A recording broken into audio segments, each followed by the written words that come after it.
ഗുരവേ സർവലോകാനാം ഭിഷജേ ഭവരോഗിണാം നിധയേ സർവവിദ്യാനാം ദക്ഷിണാമൂർത്തയേ നമഃ. ഓം ഗുരുർബ്രഹ്മാ ഗുരുർവിഷ്ണു ഗുരുർദേവോ മഹേശ്വര ഗുരു സാക്ഷാത് പരം ബ്രഹ്മ തസ്മൈ ശ്രീ ഗുരവേ നമഃ. ഗജാനനം ഭൂതഗണാതിസേവിതം കപിത്ഥജംബൂഫലസാരഭക്ഷിതം ഉമാസുതം ശോകവിനാശകാരണം നമാമി വിഘ്നേശ്വരപാദപങ്കജം. സരസ്വതി നമസ്തുഭ്യം വരദേ കാമരൂപിണി വിദ്യാരംഭം കരിഷ്യാമി സിദ്ധിർഭവതു മേ സദാ. ഓം ധാരാധരശ്യാമളാംഗം ചുരികാചാപധാരിണം കിരാതവപുഷം വന്ദേ കരാകലിതകാർമുകം. സർവമംഗളമംഗല്യേ ശിവേ സർവാർത്ഥസാധികേ ശരണ്യേ ത്ര്യംബകേ ഗൗരി നാരായണി നമോസ്തുതേ. ഓം സഹനാ ഭവതു സഹനോ ഭുനക്തു സഹ വീര്യം കരവാവഹൈ തേജസ്വിനാവധീതമസ്തു മാ വിദ്യുഷാവഹൈ. ഓം ശാന്തി ശാന്തി ശാന്തി. സജ്ജനങ്ങൾക്ക് സാദര നമസ്കാരം. ഇന്നത്തെ ഈ ആധ്യാത്മിക സത്സംഗത്തിൽ വീണ്ടും സുഹൃത്തികളെ കാണാൻ സാധിച്ചത് ആ പരബ്രഹ്മ ചൈതന്യത്തിൻ്റെ അനുഗ്രഹാശിസ്സുകൾ കൊണ്ടാണെന്ന് ഉറച്ച് കരുതുകയാണ്. നമ്മുടെ ഇന്നത്തെ വിഷയം ഈശാവാസ്യോപനിഷത്താണ്. അപ്പോൾ ഉപനിഷത്ത് എന്ന് പറഞ്ഞ വാക്യം വേദങ്ങൾ എന്ന് വന്നതാണ് ഉപനിഷത്ത്. വേദങ്ങൾക്ക് നമ്മൾ 4 വേദങ്ങൾ ഋക്ക് യജുസ് സാമം അഥർവം നമ്മുടെ അടിസ്ഥാനമായ ഗ്രന്ഥങ്ങളാണവ. വേദം എന്ന വാക്കിന് വിത് ജ്ഞാനേ എന്ന് പറയും. വിത് എന്ന ധാതുവിന് ജ്ഞാനം എന്നാണ് അർത്ഥം. അപ്പോൾ വിത് എന്ന ധാതുവിൽ നിന്നാണ് വേദം എന്ന പദമുണ്ടായത്. ആ വേദം അംഗീകരിക്കാത്തവർ പോലും വിദ്യ, വിദ്യാലയം, വിദ്യാഭ്യാസം, വിദ്യാർത്ഥി തുടങ്ങിയ പദങ്ങളൊക്കെ ഉപയോഗിക്കുന്നുണ്ട്. അപ്പോൾ വേദം എന്ന പദത്തിൽ നിന്നാണ്, വിത് എന്ന ധാതുവിൽ നിന്നാണ് വേദം വന്നത്. ആ ധാതുവിൻ്റെ തന്നെ ഉപയോഗത്തിലാണ് വിദ്യാഭ്യാസമായാലും വിദ്യയായാലും വിദ്യാലയമായാലും വിദ്യാർത്ഥിയായാലും ഒക്കെ വന്നത്. വിദ്യയും അതിൻ്റെ അഭ്യാസവും ജ്ഞാനവും അതിൻ്റെ അഭ്യാസവുമാണ് വിദ്യാഭ്യാസം. ജ്ഞാനവും അതിൻ്റെ അർത്ഥന, അല്ലെങ്കിൽ യാചന, എനിക്ക് ജ്ഞാനം തരണമേ എന്ന യാചനയാണ് വിദ്യാർത്ഥി ചെയ്യുന്നത്. വിദ്യ നൽകുന്ന ആലയമാണ്, വീടാണ് വിദ്യാലയം. അപ്പോൾ വിത് എന്ന ആ ധാതുവിൽ നിന്നാണ് ഇതിൻ്റെ ഒരു ആരംഭം. അപ്പോൾ ആ 4 വേദങ്ങളെ ഒന്ന് വിഭജിച്ച് തൻ്റെ ശിഷ്യന്മാരായ പൈലൻ, വൈശമ്പായനൻ, ജൈമിനി, സുമന്തു എന്നീ 4 ശിഷ്യന്മാർക്ക് നൽകിയ പരമഹംസനാണ് വേദവ്യാസ മഹർഷി, കൃഷ്ണദ്വൈപായൻ. അതുകൊണ്ടാണ് വേദത്തെ വ്യസിച്ചത് കൊണ്ടാണ് അദ്ദേഹത്തെ വേദവ്യാസൻ എന്ന് വിളിക്കുന്നത്. അപ്പോൾ ആ വേദവ്യാസ വിരചിതമായ ധാരാളം പുരാണ ഗ്രന്ഥങ്ങളൊക്കെ ഉണ്ട്. നമുക്ക് 28 വ്യാസന്മാർ നമുക്കുണ്ട്. അതുകൊണ്ട് തന്നെ എല്ലാ പുരാണ ഗ്രന്ഥങ്ങളും എഴുതിയ വ്യാസൻ എന്ന പൊതുനാമധേയത്തിൽ അറിയപ്പെടുകയാണ്. ശങ്കരാചാര്യൻ എന്ന പൊതുനാമധേയത്തിൽ എല്ലാ ശങ്കരാചാര്യന്മാരും അറിയപ്പെടുന്നത് പോലെ വ്യാസൻ എന്ന പൊതുനാമധേയത്തിൽ അവരൊക്കെ അറിയപ്പെടുകയാണ്. പക്ഷെ ആദ്യത്തെ വ്യാസൻ നമ്മൾ പറയുന്ന കൃഷ്ണദ്വൈപായനനാണ് വേദങ്ങളെ വ്യസിച്ച് തൻ്റെ ശിഷ്യന്മാരായ പൈലൻ, വൈശമ്പായനൻ, ജൈമിനി, സുമന്തു എന്നീ 4 ശിഷ്യന്മാർക്ക് നൽകി. അതുകൊണ്ടാണ് അദ്ദേഹത്തെ വേദവ്യാസൻ എന്ന് വിളിക്കുന്നത്. വേദങ്ങൾ ഉണ്ടായിട്ട് വളരെ കാലം കഴിഞ്ഞിട്ടാണ് ആ വേദത്തെ വ്യസിച്ചത്. അപ്പോൾ ആ വേദവ്യാസ മഹർഷി നമുക്ക് പറഞ്ഞു തന്ന ഈ 4 വേദങ്ങളുടെ ഒരു ഉപവിഭാഗമാണ് ഉപനിഷത്ത്. അപ്പോൾ വേദം എന്ന് പറയുമ്പോൾ ജ്ഞാനം, ആ ജ്ഞാന ഗ്രന്ഥങ്ങളെ വ്യാഖ്യാനിച്ചിട്ടുണ്ട് ആചാര്യന്മാർ. അതിനെ ബ്രാഹ്മണങ്ങൾ, ആരണ്യകങ്ങൾ, സംഹിതകൾ, ഉപനിഷത്തുകൾ എന്നീ 4 വിഭാഗത്തിൽപ്പെടുത്തും. ബ്രാഹ്മണന്മാരല്ല, ബ്രാഹ്മണങ്ങൾ, ആരണ്യകങ്ങൾ, സംഹിതകൾ, ഉപനിഷത്തുകൾ.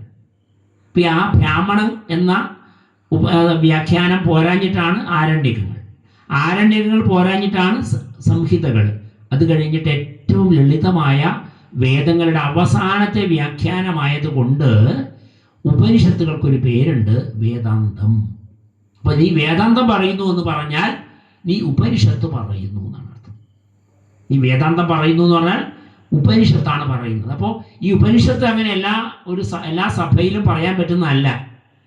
പിന്നെയോ ധാരാളം ഇത്തരം പ്രഭാഷണങ്ങൾക്ക് കേട്ട് എനിക്കിത്തരം ജ്ഞാനം ഉൾക്കൊള്ളണം എന്ന് കരുതുന്ന ഒരു സഭയിൽ മാത്രമേ വേദാന്തം പറയാൻ പാടുള്ളൂ എന്ന് പറയും. അതുകൊണ്ടാണ് ഇവിടെ അത് തിരഞ്ഞെടുത്തത്. അത്തരം സ്ഥിരമായ പ്രഭാഷണം നടക്കുന്ന വേദിയിൽ മാത്രമേ ഉപനിഷത്ത് പറയാൻ പാടുള്ളൂ എന്ന് പറയും. അല്ലാതെ ഏതെങ്കിലും ഒരു ക്ഷേത്രത്തിലെ ഉത്സവത്തിന് പോയിട്ട് ഉപനിഷത്ത് ക്ലാസ് എടുത്തുകൂടും. അതുകൊണ്ടാണ് ഉപനിഷത്ത് രഹസ്യമാണെന്ന് പറയുന്നത്. പറഞ്ഞാൽ ഇത് എല്ലാവർക്കും കേട്ടാൽ ദഹിക്കുകയില്ല, വേദാന്തമാണ്. അപ്പോൾ വേദങ്ങളുടെ അവസാനം എന്നാണ് വേദാന്തം എന്നതിൻ്റെ അർത്ഥം. അപ്പോൾ വേദങ്ങളുടെ അവസാനം എന്ന് പറഞ്ഞാൽ അർത്ഥം ഇവിടെ മനസ്സിലാക്കേണ്ടത് വേദങ്ങളുടെ വ്യാഖ്യാനങ്ങളിൽ അവസാനത്തേത്. അതായത് ബ്രാഹ്മണങ്ങൾ, ആരണ്യകങ്ങൾ, സംഹിതകൾ, ഉപനിഷത്തുകൾ. അപ്പോൾ ഉപനിഷത്തുകളിൽ വേദങ്ങളുടെ വ്യാഖ്യാനം അവസാനിച്ചു. ഇനി ഈ വേദങ്ങളുടെ വ്യാഖ്യാനം അവസാനിച്ചിട്ടും സാമാന്യ ജനങ്ങൾക്കത് മനസ്സിലാവാത്തത് കൊണ്ടാണ് ഇതിഹാസ പുരാണങ്ങളൊക്കെ ഉണ്ടാക്കിയത്. അപ്പൊ ഇതിഹാസ പുരാണാഭ്യാം വേദം സമുപബൃംഹയേത് വിഭേത്യൽപശ്രുതാത് വേദോ അഹം മാം പ്രഹരിഷ്യതി എന്ന് പറയും, വേദങ്ങൾ പറയും. ഇതിഹാസ പുരാണാഭ്യാം വേദം സമുപബൃംഹയേത്. ഇതിഹാസ പുരാണങ്ങളെ കൊണ്ടാണ് വേദങ്ങൾ വളരെ വ്യക്തമായിട്ട് ലളിതമായിട്ട് സാമാന്യ ജനങ്ങൾക്ക് പറഞ്ഞു കൊടുക്കുന്നത്. ഭാഗവതാദി പുരാണങ്ങൾ, ഉപനിഷത്തുകൾ തന്നെയാണ്. പക്ഷെ അത് പുരാണ കഥകളുടെ പിൻബലത്തോടു കൂടി ആണ് നമുക്ക് കിട്ടുന്നത്. അപ്പോൾ ആ പുരാണ കഥകൾ എന്തിനാ ചോദിച്ചാൽ സാധാരണക്കാരെ ആകർഷിക്കാനാണ് പുരാണ കഥകൾ. കഥകൾ പറയാൻ കേൾക്കാൻ എല്ലാവർക്കും ഇഷ്ടമാണല്ലോ. അപ്പോൾ സാധാരണക്കാരെ ആകർഷിക്കാനാണ് പുരാണ കഥകൾ. അപ്പോൾ ദേവീദേവന്മാരുടെ പഴയ കാലത്തെ ഉള്ള എല്ലാ കാലത്തും പുതിയതായ കഥകളാണെന്ത്? പുരാണങ്ങൾ. ഇതിഹാസം എന്ന് പറഞ്ഞാൽ ധർമാർത്ഥ കാമമോക്ഷാണാം ഉപദേശ സമന്വിതം പൂർവവൃത്തം കഥായുക്തം ഇതിഹാസം പ്രചക്ഷതി. ധർമ്മം, അർത്ഥം, കാമം, മോക്ഷം എന്നീ 4 പുരുഷാർത്ഥങ്ങളെ ജനങ്ങളിൽ എത്തിക്കുവാൻ വേണ്ടി ഒരു പൂർവചരിതവും, മഹാഭാരതം, രാമായണം, ആ ചരിതവും അതിൽ ചില പക്ഷിമൃഗാദികളൊക്കെ ഉൾപ്പെടുന്ന ചില ഉപകഥകളും, ചിലപ്പോൾ മനുഷ്യർ ഉൾപ്പെടുന്ന ഉപകഥകളും ഉള്ളതാണെന്ത്? ഇതിഹാസം. ഇതിഹാസത്തിൽ അർജുനന്റെയോ യുധിഷ്ഠിരന്റെയോ ദുര്യോധനന്റെയോ ശ്രീരാമന്റെയോ സീതയുടേതോ ഉദാഹരണ കഥയല്ല, അത് ചരിതമാണ്. അതിൻ്റെ കൂടെ ചില ഉപകഥകൾ, ഇപ്പോൾ ശകുന്തളോപാഖ്യാനം എന്ന് പറഞ്ഞ് മഹാഭാരതത്തിലുണ്ട്. അതുപോലെ കീടോപാഖ്യാനം, ഒരു കീടത്തിൻ്റെ വെച്ച് കഥ പറയുന്നുണ്ട്. അതുപോലെ മത്സ്യത്തെക്കുറിച്ച് ഒരു കഥ പറയുന്നുണ്ട്. ഇത്തരം കഥകൾ ആണ് അതിലെ ഉദാഹരണ കഥകൾ, അല്ലാതെ യഥാർത്ഥത്തിലുള്ളത് ചരിതം. ഇനി പുരാണങ്ങളോ? പുരാനവം എന്ന പദത്തിൽ നിന്നാണ് പുരാണം എന്ന വാക്കുണ്ടായത്. പുരാനവം, പുരാനവം, പുരാനവം, പുരാനവം, പുരാണം, പുരാണം, പുരാണം, പുരാണം, പുരാണം.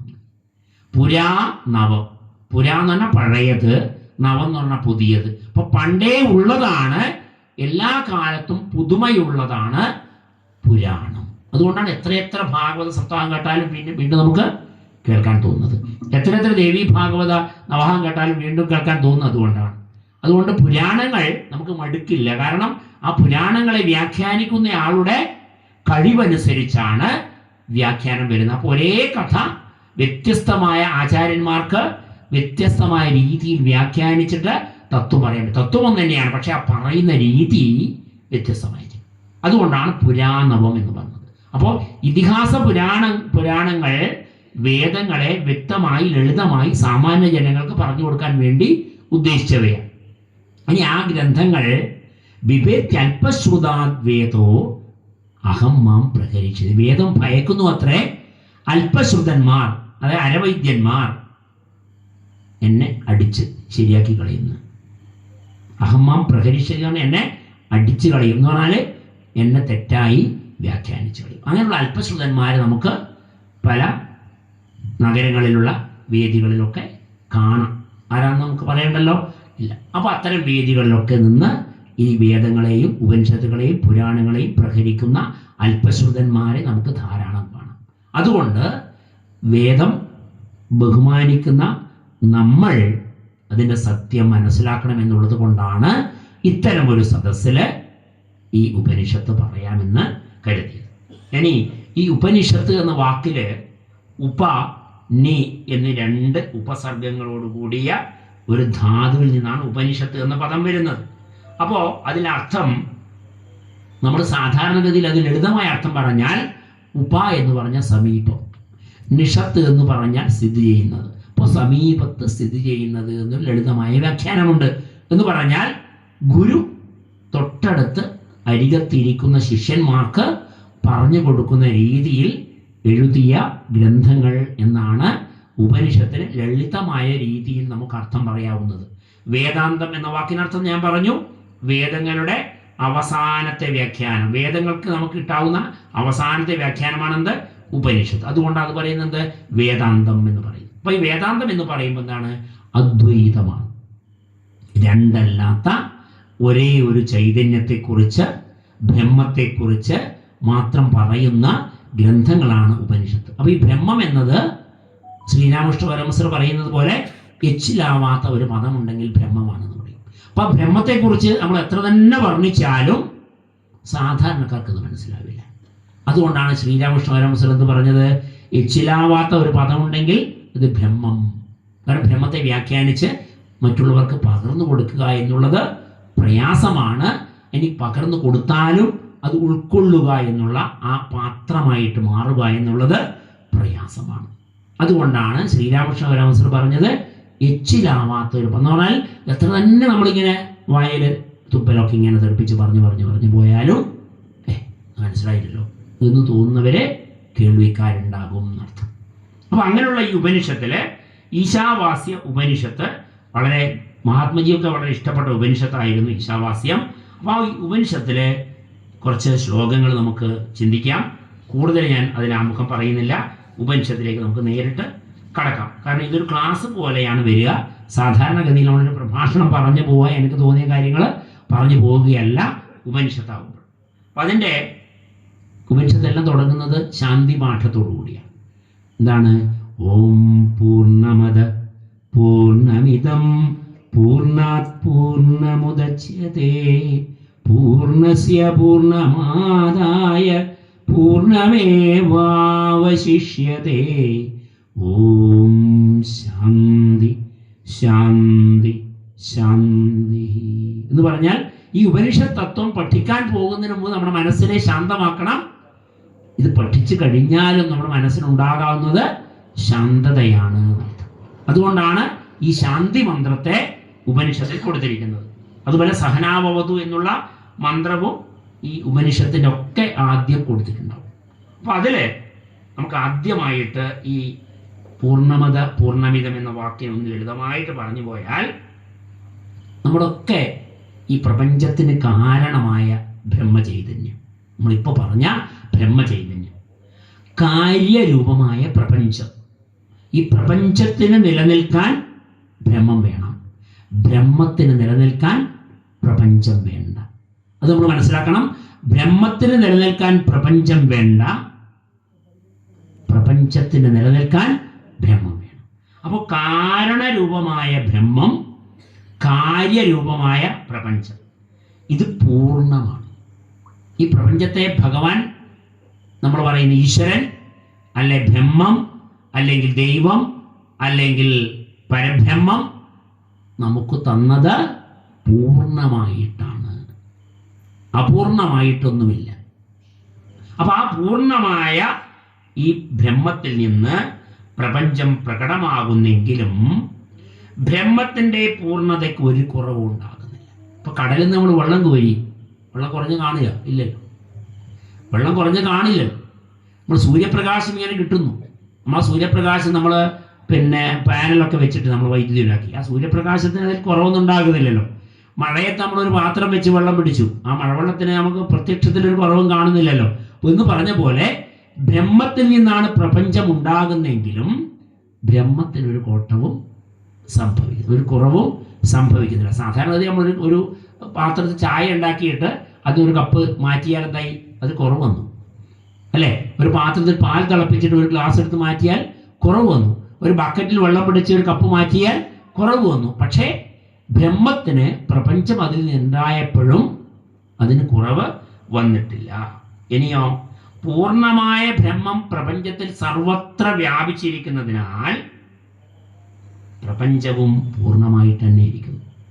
ഈ ബ്രഹ്മം എവിടെയുണ്ട്? ഇപ്പൊ ഞാൻ കൈവെക്കുന്ന ഈ ആകാശത്തിലുണ്ട്, ഈ പറയുന്ന എൻ്റെ ഉള്ളിലുണ്ട്, ഇത് കേൾക്കുന്ന നിങ്ങളുടെ ഉള്ളിലുണ്ട്, ഈ കാണുന്ന മൈക്കിലുണ്ട്, ഈ ഫാനിലുണ്ട്, ഇവിടെ കാണുന്ന വിളക്കുകളിലുണ്ട്, ഇവിടെ എല്ലായിടത്തും നിറഞ്ഞു നിൽക്കുന്ന ഒന്നാണ്, ഒരു ചൈതന്യമാണെന്ത്?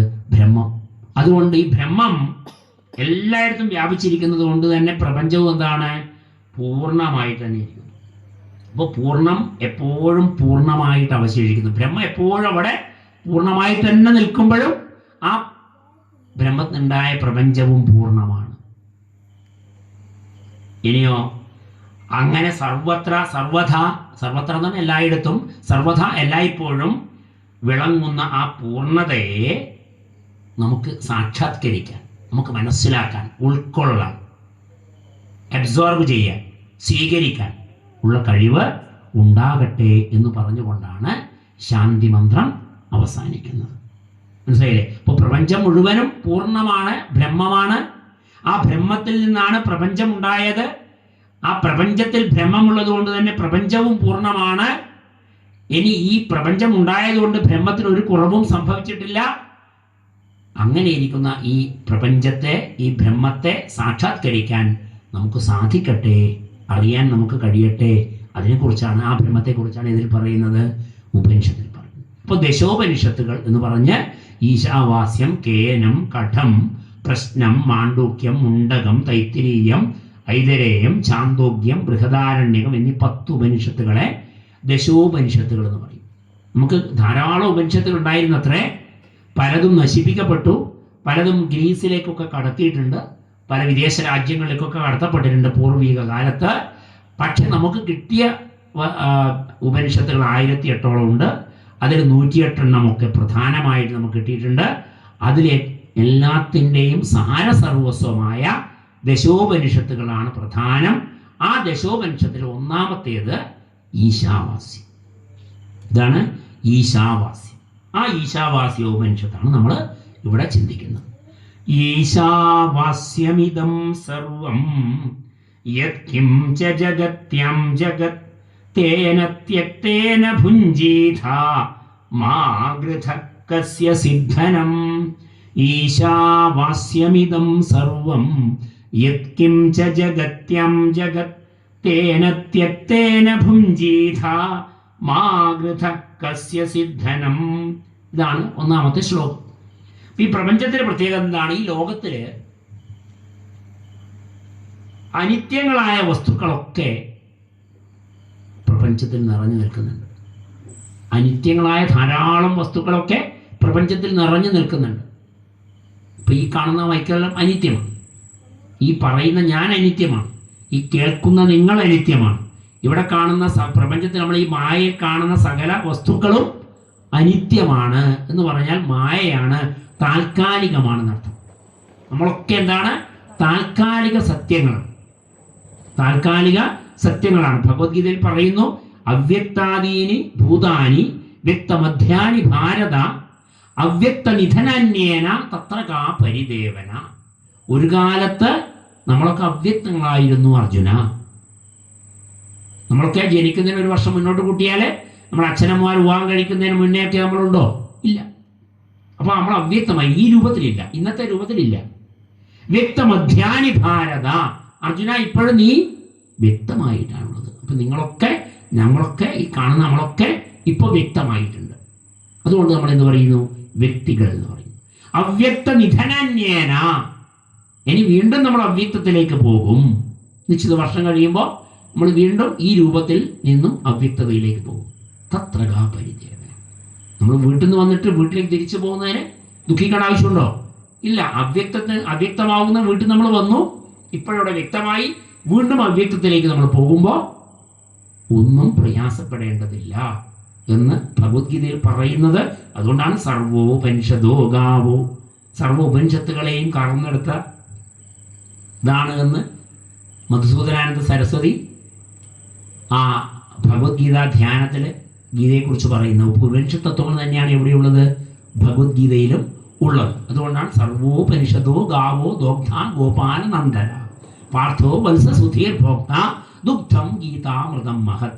സർവ ഉപനിഷത്തുകളുടെയും സാരം കറന്നെടുത്താണെന്ന് ഗീത. മനസ്സിലായില്ലേ? അതില് പാർത്ഥനാണ് ആരെ? പശുക്കുട്ടി. കറന്നെടുത്തത് ആരെ? ഭഗവാൻ. ഇത് കറന്നെടുത്തിട്ട് പാർത്ഥനെ കൊടുത്തു. സർവ ഉപനിഷത്ത് സാരമാകുന്ന പാല് കറന്നെടുത്തിട്ട് ഭഗവാൻ പാർത്ഥസാരഥി അർജുന് പകർന്നു കൊടുത്തു. അപ്പോൾ ആ തത്വം നമ്മളിവിടെ മനസ്സിലാക്കുമ്പോൾ ലോകത്തിലുള്ള അനിത്യമായ വസ്തുക്കളെല്ലാം നിത്യനായ ഈശ്വരനെ കൊണ്ട് മറക്കണം. അപ്പൊ സർവ വസ്തുക്കളുടെയും അന്തര്യാമിയായിരിക്കുന്ന ആരാണ്? ഈശാവാസ്യം ഇതം സർവം. ഈ പ്രപഞ്ചം മുഴുവൻ ഈശ്വരമയമാണ്. പ്രപഞ്ചം മുഴുവൻ ഈശ്വര ചൈതന്യമയമാണ്. നമ്മൾ കാണുന്ന എല്ലാറ്റിലും ഈശ്വര ചൈതന്യമുണ്ട്. ഈശാവാസ്യം ഇതം സർവം യത് കിംച ജഗത്യാം ജഗത് എന്ന് പറഞ്ഞാൽ മറ്റെല്ലാ വസ്തുക്കളും, നമ്മൾ കാണുന്ന മറ്റെല്ലാ വസ്തുക്കളും ഈ ലോകത്തിൽ അനിത്യങ്ങളാണ് എന്ന് പറഞ്ഞാൽ ലോകത്തിലെ അനിത്യമായ വസ്തുക്കളെല്ലാം ഈശ്വരനെ കൊണ്ട് മറയ്ക്കണം എന്ന് പറഞ്ഞാൽ ഈശ്വരനെ നിത്യമായിട്ടുള്ളൂ, മറ്റെല്ലാം അനിത്യമാണ്. ശരിക്കും നമ്മളിപ്പോൾ എങ്ങനെയാ ഉള്ളത്? അനിത്യമായ വസ്തുവിനെ നമ്മൾ നിത്യമാണെന്ന് കാണുകയും നിത്യമായ ഈശ്വരനെ നമ്മൾ കാണാതിരിക്കുകയുമാണ് സാധാരണഗതിയിൽ. അനിത്യമായ നമ്മൾ നിത്യരാണെന്ന് കരുതി എല്ലാ ജീവിതം, കല്യാണം ജീവിതകാലം മുഴുവൻ വേണ്ടേ? കുറേ കാലം വേണ്ടേ? വീട് ഒരുപാട് കാലം വേണ്ടേ? അല്ലേ? എന്നൊക്കെ പറഞ്ഞിട്ട് നമ്മൾ വീടുണ്ടാക്കുകയും കല്യാണം കഴിക്കുകയും കുടുംബജീവിതം നയിക്കുകയൊക്കെ ചെയ്യുമ്പോൾ ഓരോ ആളിങ്ങനെ കൊഴിഞ്ഞു പോകുമ്പോൾ രംഗബോധമില്ലാത്ത കോമാളി എന്നൊക്കെ പറയും. ഒരു കോമാളിയല്ല, രംഗബോധമുണ്ട്. അതൊക്കെ നമ്മളിങ്ങനെ ഒരു ആലങ്കാരികമായി പറയുന്നതാണ്. ആർക്കും ഇത്ര ആയുസ് എന്ന് ഒരു ജീവി ജനിക്കിലെന്നു ദൈവം കരുതിയിട്ടുണ്ട് അവനുള്ള മൃത്യുകാലം. ലവലേശം ഇതൊന്നു മാറ്റിവെക്കാൻ അരുതാർക്കും വിഫലം മനുഷ്യയത്നം എന്ന് കവി പറഞ്ഞത് അതുകൊണ്ടാണ്. ഒരു ജീവി ജനിക്കൽ അന്ന് തന്നെ തീരുമാനിക്കപ്പെട്ടിട്ടുണ്ട് മരണം. ശ്രീരാമൻ ലക്ഷ്മണോട് പറഞ്ഞതാണ്, ലക്ഷ്മണ നീ എൻ്റെ സഹോദരനാണ്, പക്ഷെ നിന്റെയും എൻ്റെയും സഹോദരനാണെന്ത്? മരണം. നമ്മൾ ജനിക്കുമ്പോഴേ നമുക്കൊരു സഹോദരൻ കൂടിയുണ്ട്, മരണം. ആ സഹോദരൻ നമ്മൾ എന്ത് ചെയ്യും? ഒരു ദിവസം നിലത്ത് പിടിച്ചടിക്കും, തീർന്നു. ഗൃഹീത ഇവ കേശേഷു മൃത്യുനാ ധർമ്മമാചരി എന്ന് പറയും. നമ്മൾ മുട്ടി ഇങ്ങനെ പിടിച്ചിട്ടുണ്ട്, എപ്പോഴാണ് നിലത്ത് അടിക്കുന്നത് പറയാൻ കഴിയില്ല. അതുവരെ നമ്മൾ എന്ത് ചെയ്യണം? ധർമാചരണം തുടരണം. അത് പേടിച്ച് നമ്മൾ ധർമ്മം ആചരിക്കാതിരിക്കരുത്. മുടി പിടിച്ചിട്ടുണ്ട് ആരെ? മരണം. ഗൃഹീത ഇവ കേശേഷു, നമ്മുടെ മുടി ഇങ്ങനെ പിടിച്ചിട്ടുണ്ട്, പിടിച്ച് നിലത്തടിക്കാൻ ഏത് സമയത്തും തയ്യാറാകുന്ന മരണം കൂടെയുണ്ട്. അപ്പോൾ നമ്മൾ അതൊക്കെ മനസ്സിലാക്കിക്കൊണ്ട് പോകുമ്പോൾ ഈ പ്രപഞ്ചത്തിൽ നിത്യമായ വസ്തു ഈശ്വരനാണ്. പ്രപഞ്ചത്തിൽ ഈശ്വരൻ മാത്രമാണ് നിത്യമായുള്ളത്. നിത്യമായതിനെ നമ്മൾ സത്യം എന്ന് പറയും. നിത്യമായതിനെ എന്ത് പറയുള്ളൂ? സത്യം എന്ന് പറയൂ. നിത്യമല്ലാത്തതിനെ നമ്മൾ എന്താ പറയാ? അസത്യം എന്നാ പറയാം. അപ്പോൾ നമ്മളൊന്നും അസത്യമാണെന്ന് പറഞ്ഞാൽ എന്താ? നമ്മൾ ഇല്ലാതല്ല, നമ്മൾ താൽക്കാലികമാണ്. നമ്മളെന്താണ്? താൽക്കാലികമാണ്. അപ്പോൾ മായ എന്ന് പറഞ്ഞാൽ മനസ്സിലാക്കണതാ താൽക്കാലികമാണ്. അതൊരു ഉദാഹരണം പറയാം. ഇപ്പോൾ ഈ ചാമണ്ടിക്കോട്ടത്തിൻ്റെ പരിസരം കുറച്ച് വർഷങ്ങൾക്ക് മുമ്പ് വരുമ്പോൾ ഇതുപോലെയാണോ? അല്ല, ഇനിയും മാറ്റം വരില്ലേ? ഇപ്പോൾ റോഡ് പണിയെടുക്കുക അല്ലേ? ഇനിയും മാറ്റം വരില്ലേ? അപ്പോൾ നമ്മൾ അന്ന് കണ്ട ചാമണ്ടിക്കോട്ടവും പരിസരവും അല്ല ഇത്. അതുപോലെ എല്ലാ നഗരങ്ങളും നമ്മുടെ വീടും പരിസരവും ചുറ്റുപാടും ഈ ഭൂമിയും ഒക്കെ എപ്പോഴും മാറിക്കൊണ്ടിരിക്കുന്നു. ഈ മാറ്റം അവിടെ തന്നെ നിൽക്കുമോ?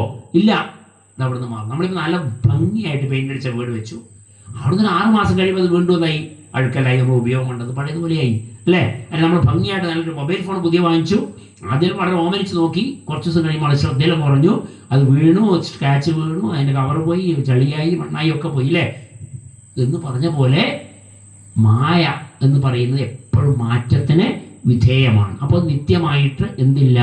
പ്രപഞ്ചത്തിൽ ഒന്നുമില്ല, ഒന്നുണ്ട്. അതെന്ത്? ബ്രഹ്മം, ഈശ്വര ചൈതന്യം.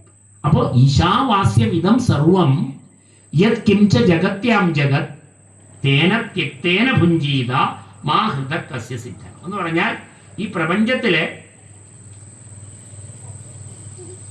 മറ്റുള്ളവരുടെ ധനം, മാ ഹൃദ കസ്യ സിദ്ധം എന്ന് പറഞ്ഞാൽ മറ്റുള്ളവരുടെ ധനം ആഗ്രഹിക്കാത്തയാൾക്ക് ഉള്ളതാണ് ഈ പ്രപഞ്ചം.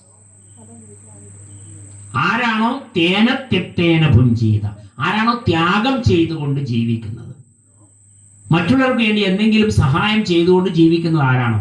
ഭുക്തേന എന്നുള്ള അവിടെ അർത്ഥം ഭക്ഷിക്കുക എന്നല്ല കേട്ടോ. ഭുക്തി എന്ന് പറഞ്ഞാൽ ഭക്ഷണം എന്നൊരു അർത്ഥമുണ്ട്. ഇവിടെ അതല്ല. ആരാണോ ത്യജിച്ചുകൊണ്ട് ഭുജിക്കുന്നത് എന്ന് പറഞ്ഞാൽ ത്യാഗം ചെയ്തുകൊണ്ട് ജീവിക്കുന്നത് എന്ന അർത്ഥം എടുക്കണം. അപ്പൊ ആരാണോ ത്യാഗം ചെയ്തുകൊണ്ട് ജീവിക്കുന്നത്, ആരാണോ അന്യന്റെ മുതൽ ആഗ്രഹിക്കാത്തത്, അവർക്കുള്ളതാണ് ഈ ഒരു ലോകം.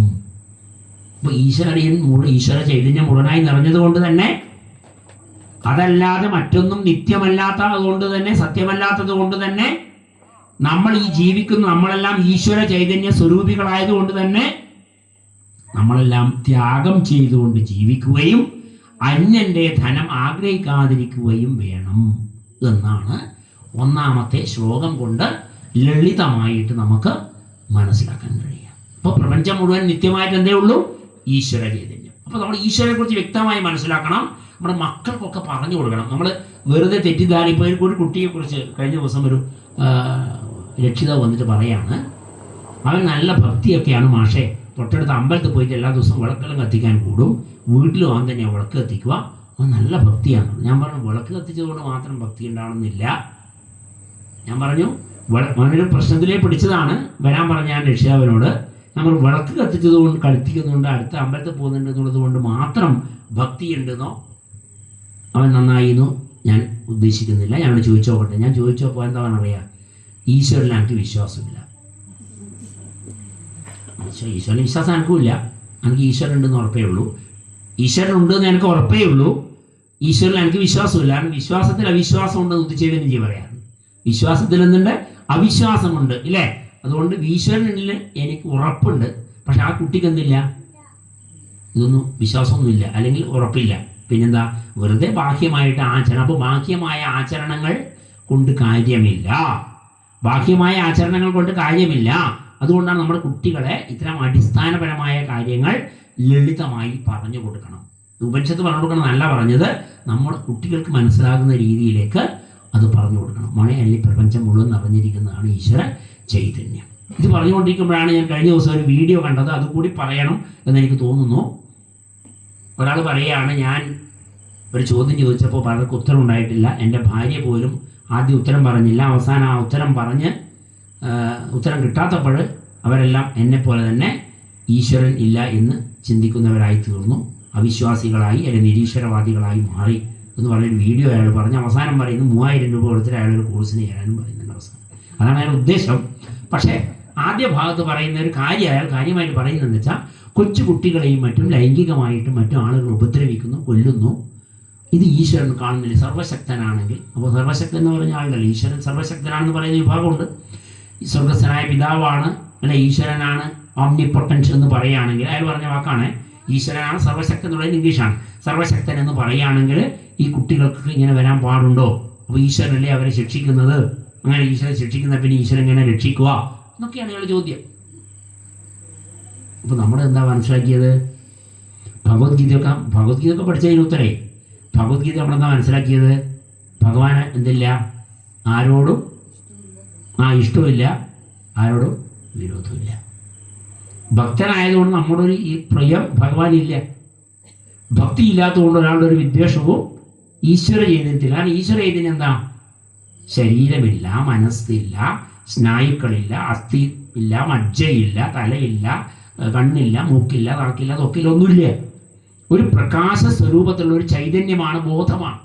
പൂർണ്ണബോധായ തേ നമഃ എന്ന് പറയും. അങ്ങനെ പൂർണ്ണബോധമായ ഈശ്വര ചൈതന്യത്തിന് ഭാഗവതം വായിക്കുന്ന ആളോടോ കേൾക്കുന്നയാളോടോ കേൾക്കാത്ത ആളോടോ ഒന്നും ഒരു സ്നേഹമില്ല. പിന്നെ അങ്ങനെ നിങ്ങൾ നന്നായത് നമ്മുടെ ഉപാസന കൊണ്ട്, നമ്മുടെ മനസ്സിനുണ്ട പൂർണ്ണതയിലേക്കുള്ള സഞ്ചാരം കൊണ്ട്, നമ്മുടെ ജ്ഞാനം കൊണ്ട്, നമ്മുടെ അറിവ് കൊണ്ട് നമ്മുടെ ഈ പ്രപഞ്ചത്തെക്കുറിച്ച് നല്ല ധാരണ വരുമ്പോൾ നല്ല മനക്കരുത്തും ആത്മധൈര്യവും ആത്മവിശ്വാസവും ഞാൻ തന്നെയാണ് ഈശ്വര ചൈതന്യം എന്ന് മനസ്സിലാക്കാനുള്ള കഴിവൊക്കെ നമുക്ക് നേടും. അപ്പോൾ എന്തുകൊണ്ട് ഈ കുട്ടിക്ക് ഇങ്ങനെ വന്നു എന്ന് ചോദിച്ചാൽ എന്താ? അതിന് കർമ്മഫലം എന്നാണ് നമ്മൾ പറയാം. എന്താ പറയാ? കർമ്മഫലം അല്ലേ? കർമ്മം ചെയ്യുക നമ്മുടെ ലക്ഷ്യം, കർമ്മഫലം തരും ഈശ്വരനല്ലോ എന്ന് പറഞ്ഞ പോലെ നമ്മൾ അനുഭവിക്കുന്ന, കുട്ടിയായാലും മുതിർന്നവനായാലും അനുഭവിക്കുന്ന പീഡനമായാലും ദുഃഖമായാലും സുഖമായാലും ഒക്കെ ആ കുട്ടിയുടെ തന്നെ കർമ്മത്തിൻ്റെ ഫലമാണ്.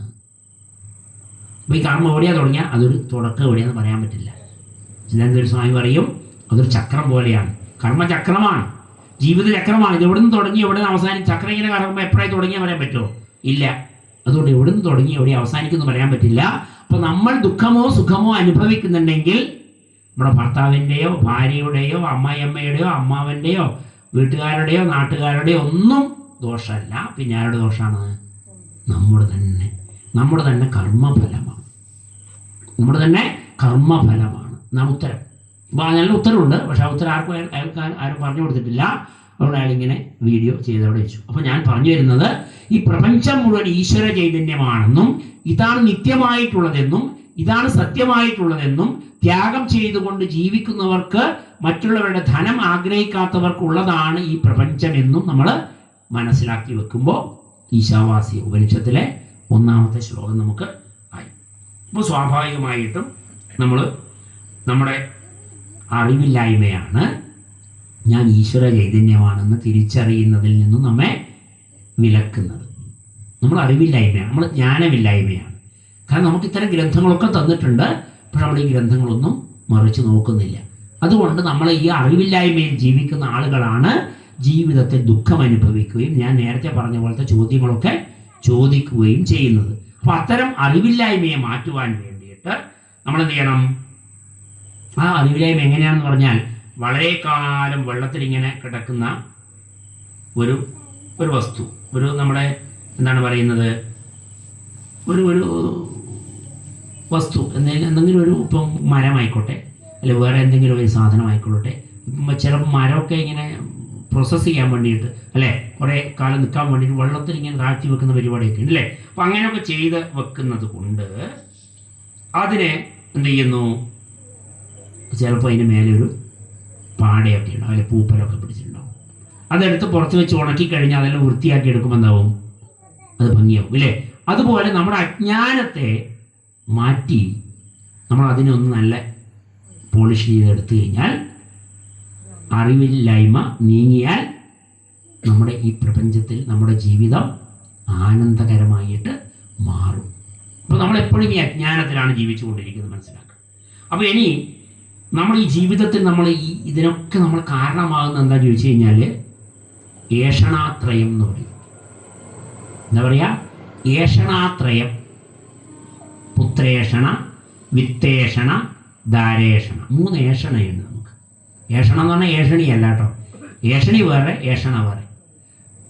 1 വിത്തേഷണം, ധനം സമ്പാദിക്കാനുള്ള ആഗ്രഹം. 2 ദാരേഷണം, ഭാര്യയോട് ഉള്ള സ്നേഹം. ഭാര്യ എന്ന് പറഞ്ഞാൽ ചെയ്യും. അടുത്ത് കഴിഞ്ഞ് കഴിഞ്ഞാൽ പുത്രേഷണം, മക്കളോടുള്ള സ്നേഹം. ഇപ്പോൾ ഭാര്യയോടും മക്കളോടും ധനത്തോടും ഉള്ള ആസക്തി കൊണ്ട്, അപ്പോൾ ഭർത്താവിനെ ഏഷണി ചോദിച്ചാൽ അത് പുരുഷന്മാരെ വെച്ച് പറഞ്ഞതാണ്, നേരെ തിരിച്ചു കൂട്ടിക്കോ. ഭർത്താവേഷണയെ കുഴപ്പമില്ല, അങ്ങനെയും കൂട്ടിക്കോളൂ, മനസ്സിലായില്ലേ. അപ്പോൾ അവിടെ നമ്മൾ മനസ്സിലാക്കേണ്ടത്, നമ്മളെപ്പോഴും നമ്മുടെ മൊത്തത്തിൽ, നമ്മുടെ ഹിന്ദുക്കളൊക്കെ മൊത്തത്തിൽ എൻ്റെ കുടുംബം, എൻ്റെ ജോലി, എൻ്റെ പണം, എൻ്റെ മക്കൾ, അവരുടെ വിദ്യാഭ്യാസം, അവരുടെ വിവാഹം, എൻ്റെ കാര്യം എന്ന് വെച്ച് പോവുക. ഇപ്പോൾ ധർമ്മസന്ദേശ യാത്രയൊക്കെ നടത്തേണ്ടി വന്നത് അതുകൊണ്ടാണ്. നമ്മൾ സമൂഹത്തിൽ എന്തെങ്കിലും ചെയ്യാൻ നമ്മൾ ശ്രമിക്കുന്നില്ല. അതുകൊണ്ട് നമ്മൾ ആചാര്യന്മാരൊക്കെ പല വാക്യങ്ങൾ എഴുതി വെച്ചിട്ടുണ്ട്. ഒന്ന്, അവനവനാത്മസുഖത്തിനാചരിക്കുന്നവ അപരന്നു സുഖത്തിനായി വരേണം. ഈശാവാസ്യ വംശത്തിലെ തത്വമാണ്. ഏത്? തേനത്തെത്തേന ഭുഞ്ചീത എന്നുള്ള തത്വമാണ്. അവനവനാത്മസുഖത്തിനാചരിക്കുന്നവ അപരന്നു സുഖത്തിനായി വരേണം. ഒരു വാക്യം. ഇനി അദ്ദേഹത്തെ ശിഷ്യനായ കുമാരനാശൻ എഴുതിയതോ, അന്യജീവനുതകി സ്വജീവിതം ധന്യമാക്കുമമലേ വിവേകികൾ. അന്യജീവൻ ഉതകിയിട്ട് സ്വജീവിതം ധന്യമാക്കുന്നവരാണ് അല്ലേ അമലേ പരിശുദ്ധേ വിവേകികൾ എന്ന് പറയും. അപ്പൊ ഇതൊക്കെ എവിടുന്ന് വന്ന വാക്യാണ്?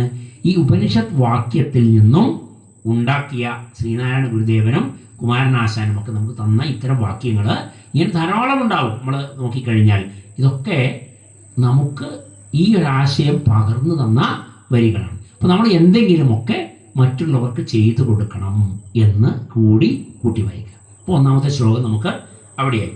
അപ്പോൾ ഇനി ഈ ഒന്നാമത്തെ ശ്ലോകം കഴിയുമ്പോൾ നമുക്ക് രണ്ടാമത്തെ ശ്ലോകത്തിലേക്ക് കടക്കാം. കുറുവന്നേവേഹ കർമാണി ജിജീവിഷേച്ഛദം സമാ ഏവം ത്വയിനന്യഥേതോസ്മി ന കർമ്മ ലിപ്യതേ നരേ. കുറുവന്നേവേഹ കർമാണി ജിജീവിഷേച്ഛദം സമാ ഏവം ത്വയിനന്യഥേതോസ്തി ന കർമ്മ ലിപ്യതേ നരാ. രണ്ടാമത്തെ ശ്ലോകം പ്രകാരം പറയാം. അപ്പോൾ എന്താണ്? ഒന്നാമത്തെ ശ്ലോകം നമ്മളിപ്പോൾ പഠിച്ചു. രണ്ടാമത്തെ ശ്ലോകം നമ്മൾ പറയാണ്, ഈ ആത്മജ്ഞാനം നേടി സ്വസ്വരൂപ അറിയാനുള്ള കഴിവില്ലാതെ, സ്വസ്വരൂപ സന്ധാനം എന്ന് പറയും. സ്വസ്വരൂപ സന്ധാനം, ഞാൻ ആരാണ് എന്ന് തിരിച്ചറിയാനുള്ള കഴിവ് നമുക്കാർക്കും അതിനുള്ള സമയമില്ല. ഞാൻ ആരാണെന്ന് നമുക്ക് തിരിച്ചറിയാനുള്ള കഴിവ് നമ്മൾ നേടാൻ ശ്രമിക്കുന്നില്ല. അങ്ങനെ നേടാൻ നമ്മൾ ശ്രമിക്കുന്നതിനാന്ന് പറയാ സ്വസ്വരൂപ സന്ധാനം. അപ്പോൾ ഇവിടെ പറയാണ്, ആത്മജ്ഞാനം നേടി സ്വസ്വരൂപം അറിയുവാനുള്ള കഴിവില്ലാതെ ഞാൻ മനുഷ്യനാണെന്ന് അഭിമാനിച്ചുകൊണ്ട് മാത്രം ജീവിക്കുന്നെങ്കിൽ, ഈ അറിവൊക്കെ നേടി, ഇതൊക്കെ നേടി, ഈ ആത്മജ്ഞാനം നേടി, ആത്മാവാരാണ്, ഈശ്വര ചൈതന്യമാരാണെന്നൊക്കെ അറിഞ്ഞു, എന്നിട്ടും ഈ ആത്മജ്ഞാനം നേടിയിട്ടും ഞാൻ മനുഷ്യനാണ് എന്ന് തന്നെ അഭിമാനിച്ചുകൊണ്ട് മാത്രം ജീവിക്കുന്നവരാണെങ്കിൽ, സാധാരണക്കാരൊക്കെ അങ്ങനെയാണ് കേട്ടോ. നമ്മുടെ ക്ഷേത്രങ്ങളിലും മറ്റൊക്കെ പ്രഭാഷണമൊക്കെ കേൾക്കാൻ വരുന്ന സാമാന്യ ജനങ്ങളെല്ലാം എന്താണ്, ഈ അറിവൊക്കെ നേടിയാൽ പിന്നെ എന്തായി? വിവേകാനന്ദ പറഞ്ഞ പോലെ ഗുരുവിന് കിട്ടിയത് ഗുരുവിനെ തന്നെ കൊടുത്തിട്ട് തിരിച്ചുപോയി.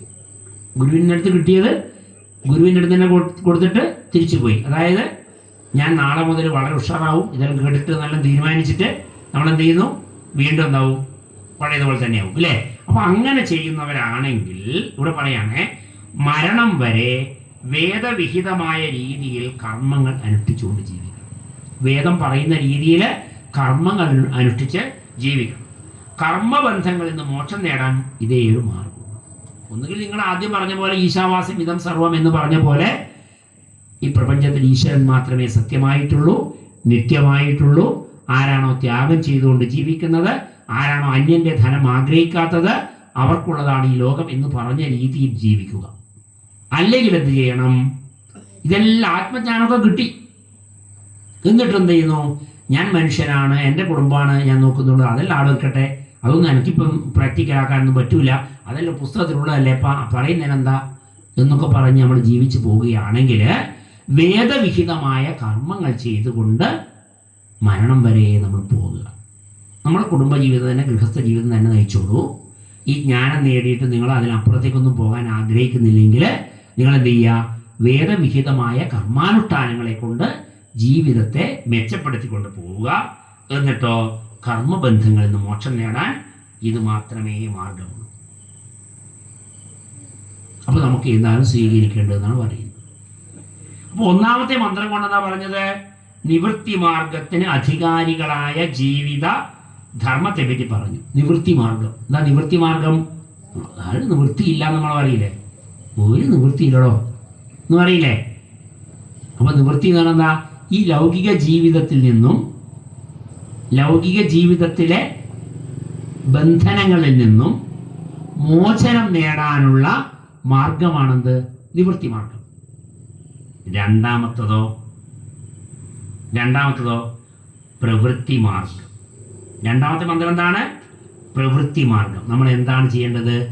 പ്രവർത്തിക്കുക. നമ്മൾ എന്താണ് പ്രവർത്തിക്കേണ്ടത്? നമ്മൾ നിവൃത്തി മാർഗം നമുക്ക് സ്വീകരിക്കാൻ സാധ്യമല്ല. ഞാൻ ഇങ്ങനെ കുടുംബജീവിതമൊക്കെ നയിച്ച് പോയിക്കൊള്ളാം, ഈ അറിവൊക്കെ നേടിയിട്ട് ഞാനങ്ങ് പോയിക്കൊള്ളാം എന്നാണെങ്കിൽ നിങ്ങൾക്ക് പ്രവൃത്തി മാർഗമുണ്ട്, അത് സ്വീകരിക്കാം. അപ്പോൾ ഈശാവാസ്യ ഉപനിഷത്ത് ആദ്യത്തെ 2 മന്ത്രം കൊണ്ട് ഒന്നാമത്തേതിൽ നിവൃത്തി മാർഗവും രണ്ടാമത്തേതിൽ പ്രവൃത്തി മാർഗവും നമുക്ക് തന്നിരിക്കുന്നു. നമുക്ക് ഏത് സ്വീകരിക്കാം? രണ്ടും സ്വീകരിക്കാം. ഏത് വേണമെന്ന് വായിക്കുന്നവൻ, അറിയുന്നവൻ, ജ്ഞാനം നേടുന്നവൻ തീരുമാനിച്ചാൽ മതി എന്ന് പറയാം.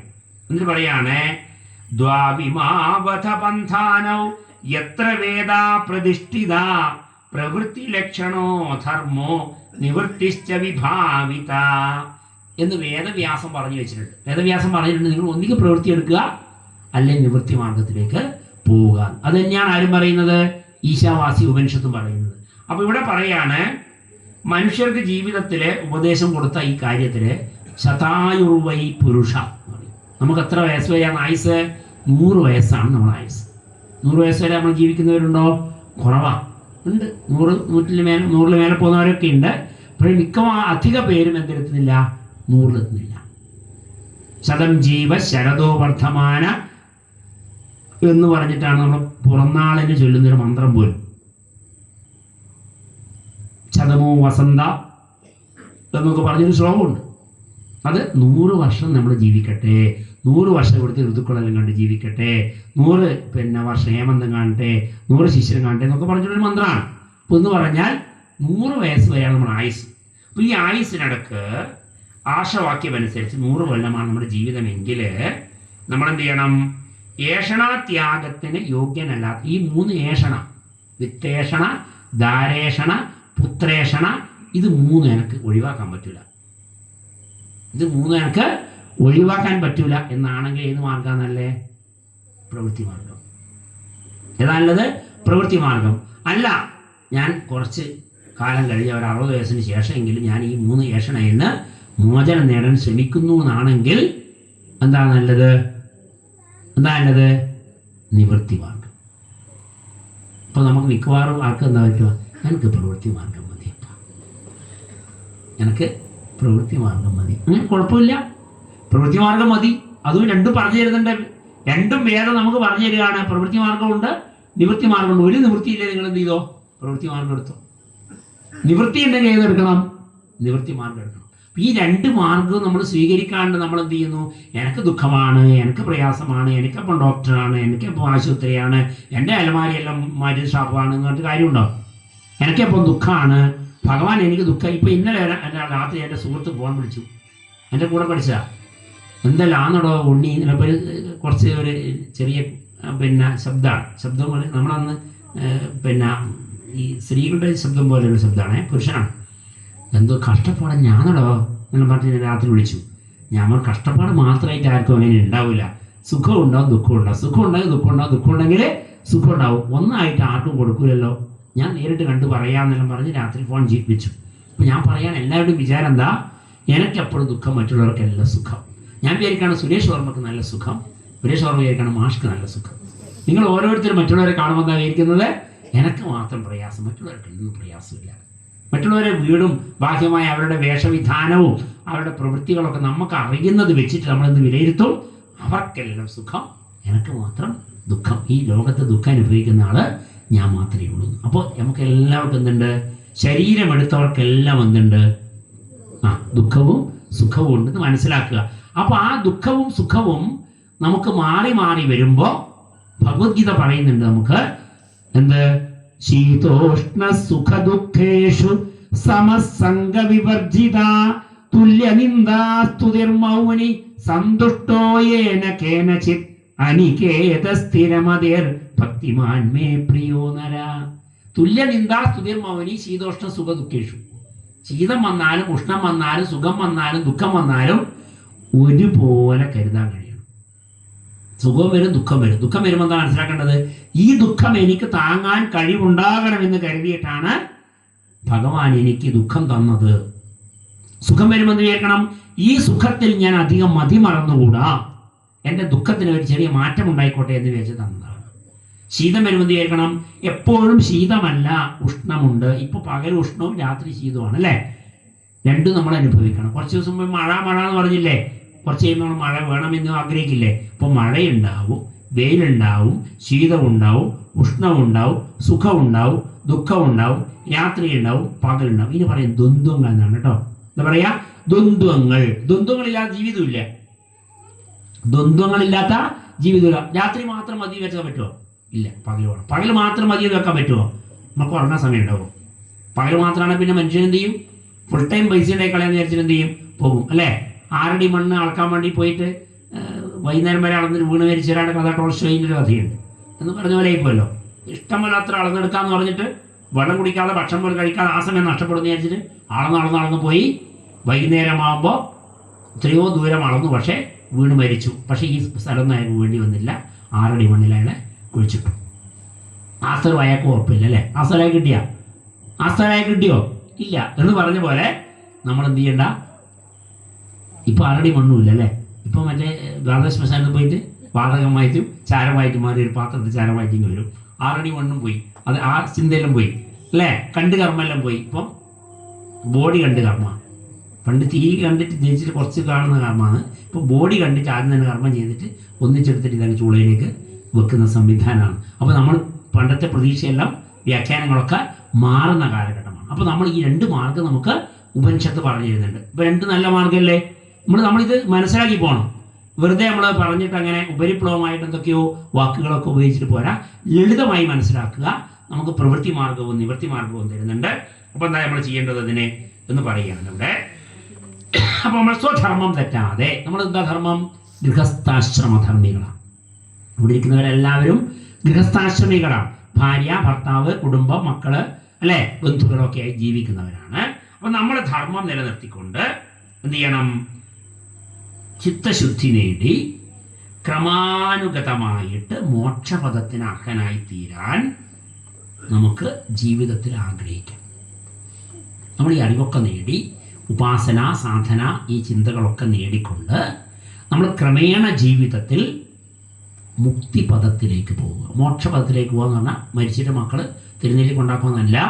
പിന്നെയോ ജീവിച്ചിരിക്കെ തന്നെ നമ്മൾ ലൗകിക ജീവിതത്തിലെ അറ്റാച്ച്മെൻറ്റുകൾ കുറയ്ക്കുക എന്നുള്ളതാണ്. ബന്ധനത്തെ കുറയ്ക്കുക എന്നുള്ള, ബന്ധം നിലനിർത്തിക്കൊണ്ട് ബന്ധനത്തെ ഇല്ലാതാക്കുക എന്നാണ്. അതായത് നിങ്ങളുടെ ഭാര്യ നിങ്ങൾക്ക് മക്കളോടും ഭാര്യയോടൊന്നും ഒരു സ്നേഹം, മക്കളോടും ഭാര്യയോടൊന്നും ഒരു സ്നേഹമില്ല എന്ന് ഭർത്താവിനോട് പറയുന്നുണ്ടെങ്കിൽ നിങ്ങൾക്ക് നല്ല സർട്ടിഫിക്കറ്റ് കിട്ടി. ഭർത്താവ് പറയാണ് നിനക്ക് മക്കൾക്ക് എന്നോട് പൈസയ്ക്ക് വേണ്ടു, എന്നോട് ഒരു ഇഷ്ടമില്ല എന്ന് പറഞ്ഞിട്ടുണ്ടെങ്കിൽ ഭാര്യയ്ക്കും കിട്ടി സർട്ടിഫിക്കറ്റ്. ആ സർട്ടിഫിക്കറ്റ് കിട്ടിയാൽ നമ്മൾ രക്ഷപ്പെട്ടു. അതാണ് കിട്ടുന്ന സർട്ടിഫിക്കറ്റ്. ആ സർട്ടിഫിക്കറ്റ് കിട്ടുന്നില്ലെങ്കിൽ നമുക്ക് എന്തുണ്ട്? അറ്റാച്ച്മെന്റ് ഉണ്ട്. അറ്റാച്ച്മെന്റ് ഉണ്ട്. ഈ സർട്ടിഫിക്കറ്റ് ഇടയ്ക്ക് തരും, ചിലയാളും കൊടുക്കും കേട്ടാ. വിജയികളായവർക്ക് ഈ സർട്ടിഫിക്കറ്റ് ഉറപ്പ്. അപ്പോൾ ആ സർട്ടിഫിക്കറ്റ് നിങ്ങൾക്ക് കിട്ടിയാൽ ഗുഡ് സർവീസ് എൻട്രി ചെയ്യും. അതാണ് മെഡൽ. നിങ്ങൾക്ക് എന്നോടും മക്കളോടും സ്നേഹമില്ല എന്ന് ഭാര്യയും, നിനക്ക് അല്ലെങ്കിൽ നിന്റെ മക്കൾക്കും എന്നോട് തീരെ ഇഷ്ടമില്ല, ഞാൻ ATM മെഷീൻ മാത്രമായിട്ട് നീ കരുതുകയാണ് എന്ന് ഭർത്താവും പറഞ്ഞാൽ അപ്പുറം ഇപ്പുറം എന്തായി? സർട്ടിഫിക്കറ്റ് കിട്ടി. ഈ സർട്ടിഫിക്കറ്റ് നിങ്ങൾക്ക് ആർക്കും കിട്ടിയെങ്കിൽ രക്ഷപ്പെട്ടു, ഇല്ലെങ്കിൽ അറ്റാച്ച്മെന്റ് നിലനിർത്തിക്കൊണ്ട് പോവുകയാണെന്ന് മനസ്സിലാക്കാം. തമാശ പറഞ്ഞാണ് കേട്ടോ. അപ്പോൾ എന്ന് പറഞ്ഞാൽ അങ്ങനെ പറയുന്നവരുണ്ട്, അങ്ങനെ കിട്ടിയവരുണ്ട്. എൻ്റെ ഒരു സുഹൃത്തിന് സർട്ടിഫിക്കറ്റ് കിട്ടി. അപ്പോൾ അദ്ദേഹം പറഞ്ഞുകൊണ്ട് ഞാൻ പറയാണ്, അങ്ങനെ ഒരു സർട്ടിഫിക്കറ്റ് കിട്ടിയാൽ രക്ഷപ്പെട്ടു. നിങ്ങൾക്ക് നമ്മളെ പറ്റിയൊന്നും ശ്രദ്ധയില്ല, നിങ്ങൾ നാട് നന്നാക്കാനാണ് ശ്രദ്ധ എന്ന് ഒരാൾ പറഞ്ഞാൽ അതും ഏതാ സർട്ടിഫിക്കറ്റ്? ഈ അറ്റാച്ച്മെന്റ് ഇല്ല എന്നുള്ള സർട്ടിഫിക്കറ്റാണത്. അപ്പോൾ അറ്റാച്ച്മെന്റ് ഇല്ലാതിരിക്കുകയാണ് നമുക്ക് വേണ്ടത്. അല്ലാതെ അവസാന കാലത്ത് എൻ്റെ മക്കളൊക്കെ ചുറ്റുപാടും വന്ന് നിൽക്കണം, നിനക്ക് അവരെല്ലാം കൺകുളിരെ കാണണം, എന്നിട്ട് കണ്ണീരിങ്ങനെ വാർക്കണം, ഞാൻ പോവുകയാണെന്ന് പറയണം എന്നൊക്കെ വിചാരിച്ചിട്ട് ദുഃഖിച്ചത് കൊണ്ടൊരു പ്രയോജനം. അതെന്താണ്? അതാണ് അറ്റാച്ച്മെന്റ്. അതാണെന്ത്? അറ്റാച്ച്മെന്റ്. മമത എന്ന് പറയും. ഭഗവാൻ മമതയില്ലാന്ന് കാണിച്ചൊരു കഥയുണ്ട് ഭാഗവത്തിൽ. ഏതാണ്? കന്നുകുട്ടിയായിട്ട് പോയിട്ട് ഭഗവാനെ ആക്രമിച്ചപ്പോൾ ഭഗവാൻ അതിൻ്റെ കാൽ വെച്ച് ചുഴറ്റി എറിഞ്ഞ് വധിച്ചു കൊടുത്തു. കന്നുകാലികളെ കൊല്ലൂലെന്നാണ് വിചാരിച്ചത് ആര്? ഹംസൻ. കാലിയെ മേയ്ക്കുന്ന ആളല്ലേ കൃഷ്ണൻ. അപ്പോൾ കാലിയുടെ രൂപത്തിലെ ഒരു കന്നുകുട്ടിയുടെ രൂപത്തിൽ പോയാൽ കൊല്ലൂല എന്ന് വിചാരിച്ചു. പക്ഷെ ഭഗവാൻ എന്ത് കാണിച്ചു? ആ കഥയിൽ നമ്മൾ മനസ്സിലാക്കേണ്ടത് ഭഗവാൻ കന്നിനെ കൊന്നു എന്നല്ല, അല്ലെങ്കിൽ എന്ത് ചെയ്ത് ഒരു കുട്ടിയെ, പശുക്കുട്ടിയെ കൊന്നു എന്നല്ല കാണേണ്ടത്. ഭഗവാൻ ഒന്നിനോടും മമതയില്ല എന്നാണ്. എന്താ കാണേണ്ടത്? മമതയില്ല, എൻ്റേത് എന്നുള്ള ചിന്തയില്ല. നേതി നേതി, ഇതിനോട് എനിക്ക് ബന്ധമില്ല, ഇതിനോട് എനിക്ക് ബന്ധമില്ല, ഒന്നിനോടും എനിക്ക് ബന്ധമില്ല, ഞാൻ സാക്ഷിയാണ്, ഞാൻ എല്ലാത്തിനും സാക്ഷിയാണ്, എനിക്ക് ഒന്നിനോടും അറ്റാച്ച്മെൻ്റ് ഇല്ല എന്നാര് കാണിച്ചു തരികയാണ്? ശ്രീകൃഷ്ണ പരമാത്മാവ് കാണിച്ചു തരുന്ന കഥയാണ് ഭാഗവത്തിലെ കഥ. അത് വെറുതെ നമ്മൾ ആ കഥയിൽ പഠിച്ചിട്ട് കാര്യമില്ല, അതെന്തിനാണ് ഭാഗവത്ത് കൊടുത്തതെന്ന് മനസ്സിലാക്കണം. അപ്പോൾ നമുക്ക് ചിലർ പട്ടിയോട് അറ്റാച്ച്മെൻ്റ് ഉണ്ടാവും, ചിലർക്ക് കുട്ടിയോട് അറ്റാച്ച്മെൻ്റ് ഉണ്ടാവും, അല്ലേ? ചിലർക്ക് എന്ത് ചെയ്യാം, പക്ഷിയോട് അറ്റാച്ച്മെൻ്റ് ഉണ്ടാവും, ചിലർക്ക് പിന്നെ മറ്റ് ചില ജീവജാലങ്ങളോട്, പൂച്ചയോട് അറ്റാച്ച്മെൻ്റ് ഉണ്ടാവും. ഇങ്ങനെയൊക്കെ അറ്റാച്ച്മെൻറ്റ് വന്നാൽ എന്താണ്? നമ്മൾ ഭരതൻ്റെ കഥ പോലെ, ഭരതൻ്റെ കഥയിലും അതാ പറയുന്നത്, മാനിനോട് അറ്റാച്ച്മെൻറ്റ് വന്നിട്ട് മാനായി ജനിച്ചില്ലേ എന്ന് പറഞ്ഞാൽ അറ്റാച്ച്മെൻറ്റ് നമുക്ക് ദുഃഖമേ തരികയുള്ളൂ. അറ്റാച്ച്മെൻറ്റ് ഇല്ലാതിരിക്കാനാണ് നമ്മൾ ശ്രമിക്കേണ്ടത്. അപ്പോൾ ഇവിടെ അതാ പറയുന്നത്. അതുകൊണ്ട് സ്വധർമാനുഷ്ഠാനം കൊണ്ട്, ആത്മജ്ഞാനം കൊണ്ട്, അജ്ഞാനത്തിൽ നിന്നുണ്ടാകുന്ന ഇത്തരം ചിന്താഗതികൾ നശിക്കുമ്പോൾ എല്ലാം ഈശ്വരമയമായി കണ്ട് നമ്മൾ മുക്തനായിത്തീരുന്നു. ആ ഒരു അവസ്ഥയിലേക്ക് എത്താൻ വേണ്ടിയിട്ടാണ് ഈ ആദ്യത്തെ 2 ശ്ലോകങ്ങളും ഒന്ന് പറഞ്ഞിട്ട് വിശദമാക്കിയിട്ടല്ല അടുത്തേക്ക് പോകുന്നു. ഒന്ന് പറഞ്ഞു, 2 പറഞ്ഞു, 2 മാർഗമുണ്ട്. ഇനി നമുക്ക് ബാക്കി കാര്യങ്ങൾ പറയാമെന്ന് പറഞ്ഞുകൊണ്ട് 2 കാര്യങ്ങൾ പറഞ്ഞിട്ടുള്ളത്. ഇനിയോ ഈ ചിത്തശുദ്ധി നേടുമ്പോൾ എന്താ കാര്യം എന്നറിയോ? സന്യാസിയായാലും ഗൃഹസ്ഥനായാലും ഈ 2 മന്ത്രങ്ങൾ നമ്മൾ നോക്കുമ്പോൾ ഒന്നാമത്തെ സന്യാസിക്ക് വേണ്ടതാണ്, രണ്ടാമത്തത് ഗൃഹസ്ഥന് വേണ്ടതാണ്.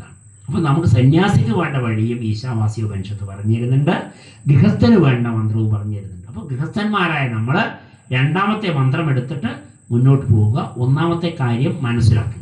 ഒന്നാമത്തെ ജ്ഞാനം നേടാനും രണ്ടാമത്തെ നമ്മുടെ പ്രവൃത്തി ചെയ്യാനുമാണ് എന്ന് മനസ്സിലാക്കിക്കൊണ്ട് പോകാനാണ് ആദ്യത്തെ 2 മന്ത്രങ്ങൾ പറഞ്ഞിട്ടുള്ളത്. ഇനിയോ എല്ലാവരും കർമ്മം ചെയ്യുന്നു, നമ്മളെല്ലാം കർമ്മം ചെയ്യുന്നുണ്ട്, നമ്മുടേതായ കർമ്മം ചെയ്യുന്നുണ്ട്.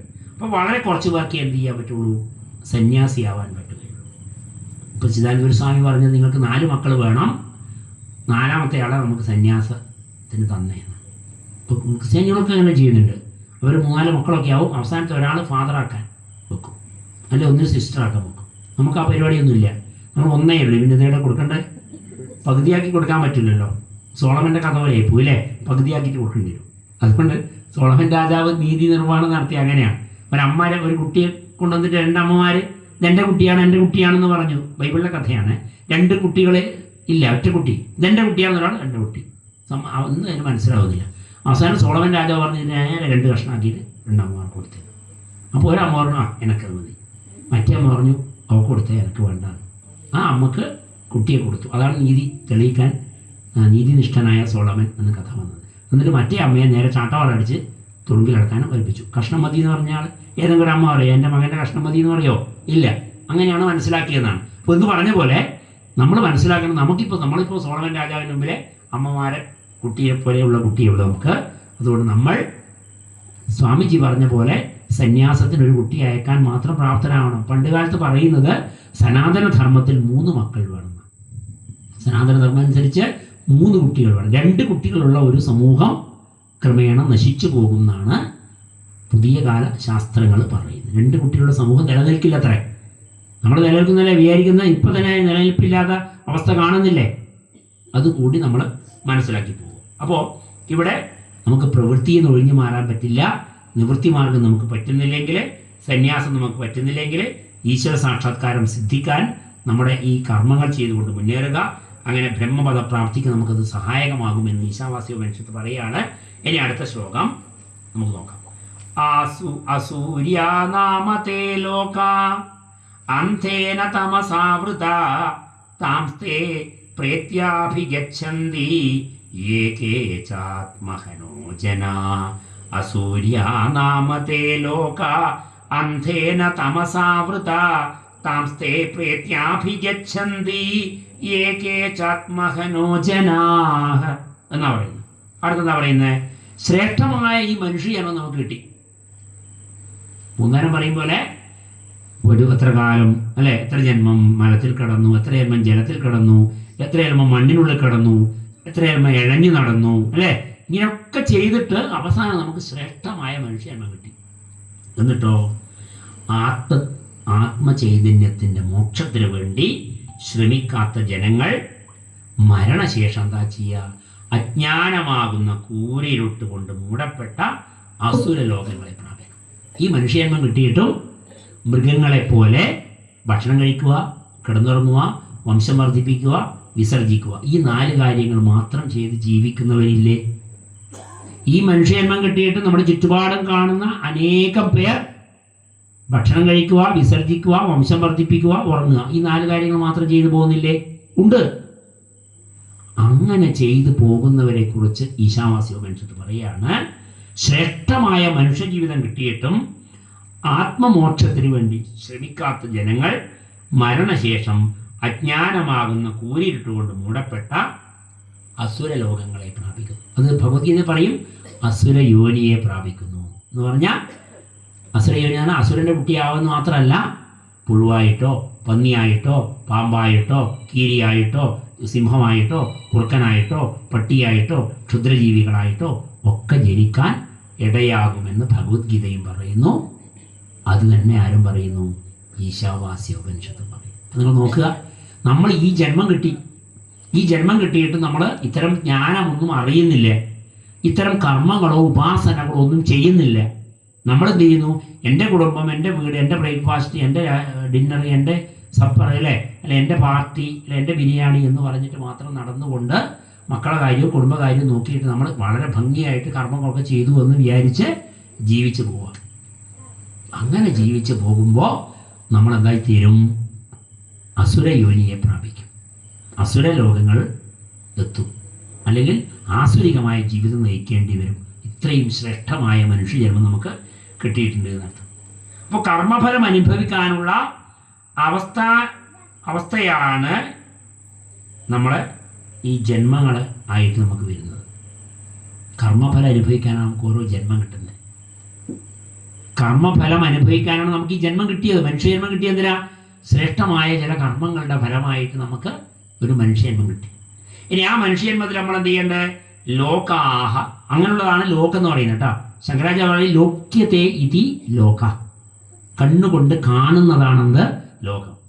ഇവിടെ പറയാണ് ലോകാ കർമ്മഫലാനി ലോക്യന്തേ ദൃശ്യന്തേ ഭുജ്യന്തേ ഇതി ജന്മാനി എന്ന് ശങ്കരാചാര്യ പറയും. ലോകം എന്താ ചെയ്യുന്നത്? അദ്വൈതമായ പരമാത്മഭാവത്തെ അപേക്ഷിച്ചിട്ട് ദേവന്മാരും അസുരന്മാരും തന്നെയാണ് വിഷയാസക്തി കൊണ്ട് വീണ്ടും വീണ്ടും ആവർത്തിക്ക് ഹേതുഭൂതാവുന്ന അല്ലെ കാരണമാകുന്ന ജന്മമെടുക്കുന്ന ആളുകൾ അസൂര്യലോകം. വിഷയാസക്തി കൊണ്ട് നമ്മൾ വീണ്ടും എന്ത് ചെയ്യുന്നു? അയ്യോ, എൻ്റെ മക്കള്, എൻ്റെ ഭാര്യ, എൻ്റെ കുടുംബം, എൻ്റെ വീട്, എൻ്റെ സ്വത്ത് എന്നുള്ള ആസക്തിയാണ് വിഷയാസക്തി.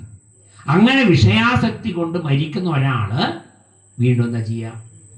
ആസുരലോകങ്ങൾ പ്രാപിക്കും, വീണ്ടും ജന്മെടുക്കും. ഇപ്പൊ നമുക്ക് എന്തായാലും ഒരു പ്രൊമോഷനല്ലേ വേണ്ടേ? ഈ ജന്മത്തിൽ നിന്നൊരു പ്രൊമോഷനല്ലേ വേണ്ടേ? വീണ്ടും നമുക്ക് നീചമായ യോനികൾ ജനിക്കാനുള്ള അവസ്ഥ ഉണ്ടായാലോ? അതാരെങ്കിലും ആഗ്രഹിക്കുന്നുണ്ടോ? ഇല്ല. എന്തായാലും പ്യൂണായാൾക്ക് ക്ലർക്കാവണം, ക്ലർക്കായാൾക്ക് യു ഡി ആവണം, അയാൾക്ക് സൂപ്രണ്ടാവണം, സൂപ്രണ്ടിന് മാനേജർ ആവണം, അല്ലേ, മാനേജർ ഏരിയ മാനേജർ ആവണം എന്നൊക്കെ വിചാരില്ലേ? അപ്പൊ നമ്മൾ അങ്ങനെ ഉയർന്നു പോകണമെങ്കിൽ നമ്മുടെ ഈ ജീവിതത്തിൽ നമ്മുടെ കർമ്മങ്ങളെ ശുദ്ധമാക്കുകയും മറ്റുള്ളവർക്ക് വേണ്ടി എന്തെങ്കിലും പ്രവർത്തിക്കുകയും ചെയ്യണം. അത് ജ്ഞാനദാനമാവാം, അന്നദാനമാവാം, വസ്ത്രദാനമാവാം, മറ്റു വിധത്തിലുള്ള സഹായമാവാം, സൽക്കർമ്മങ്ങൾ, മറ്റ് സേവകളാവാം. സേവ എന്ന് പറഞ്ഞാൽ ഒന്ന് മാത്രം പണം കൊണ്ട് കൊടുക്കുന്നത് മാത്രമല്ല സേവ.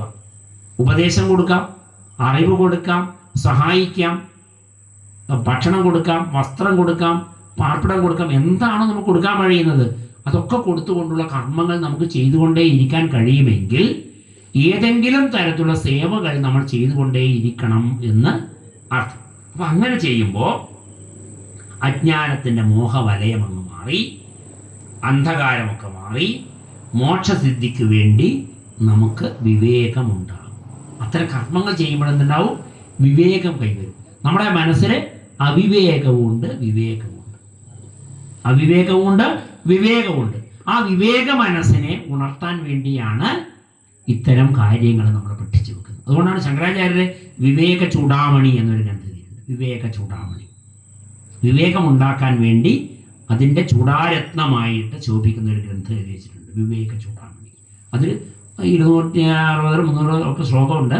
ആ ശ്ലോകം എന്താണ്? വിവേകം നമുക്ക് തരാൻ വേണ്ടി ഉണ്ടാക്കിയ ഗ്രന്ഥമാണ് വിവേകം. ഈ ഉപനിഷത്ത് തത്വങ്ങൾ തന്നെയാണ് അത് വിശദമായിട്ട് പറഞ്ഞിരിക്കുന്നത്. അപ്പോൾ അങ്ങനെ നമ്മൾ വിഷയാസക്തി കൊണ്ട് ലൗകിക ജീവിതത്തിലെ സുഖങ്ങളിൽ ആമഗ്നരായി കഴിയുന്ന ആത്മഘാതികളാവരുത്, ആത്മചൈതന്യത്തെ നശിപ്പിക്കുന്നവരാകരുത്.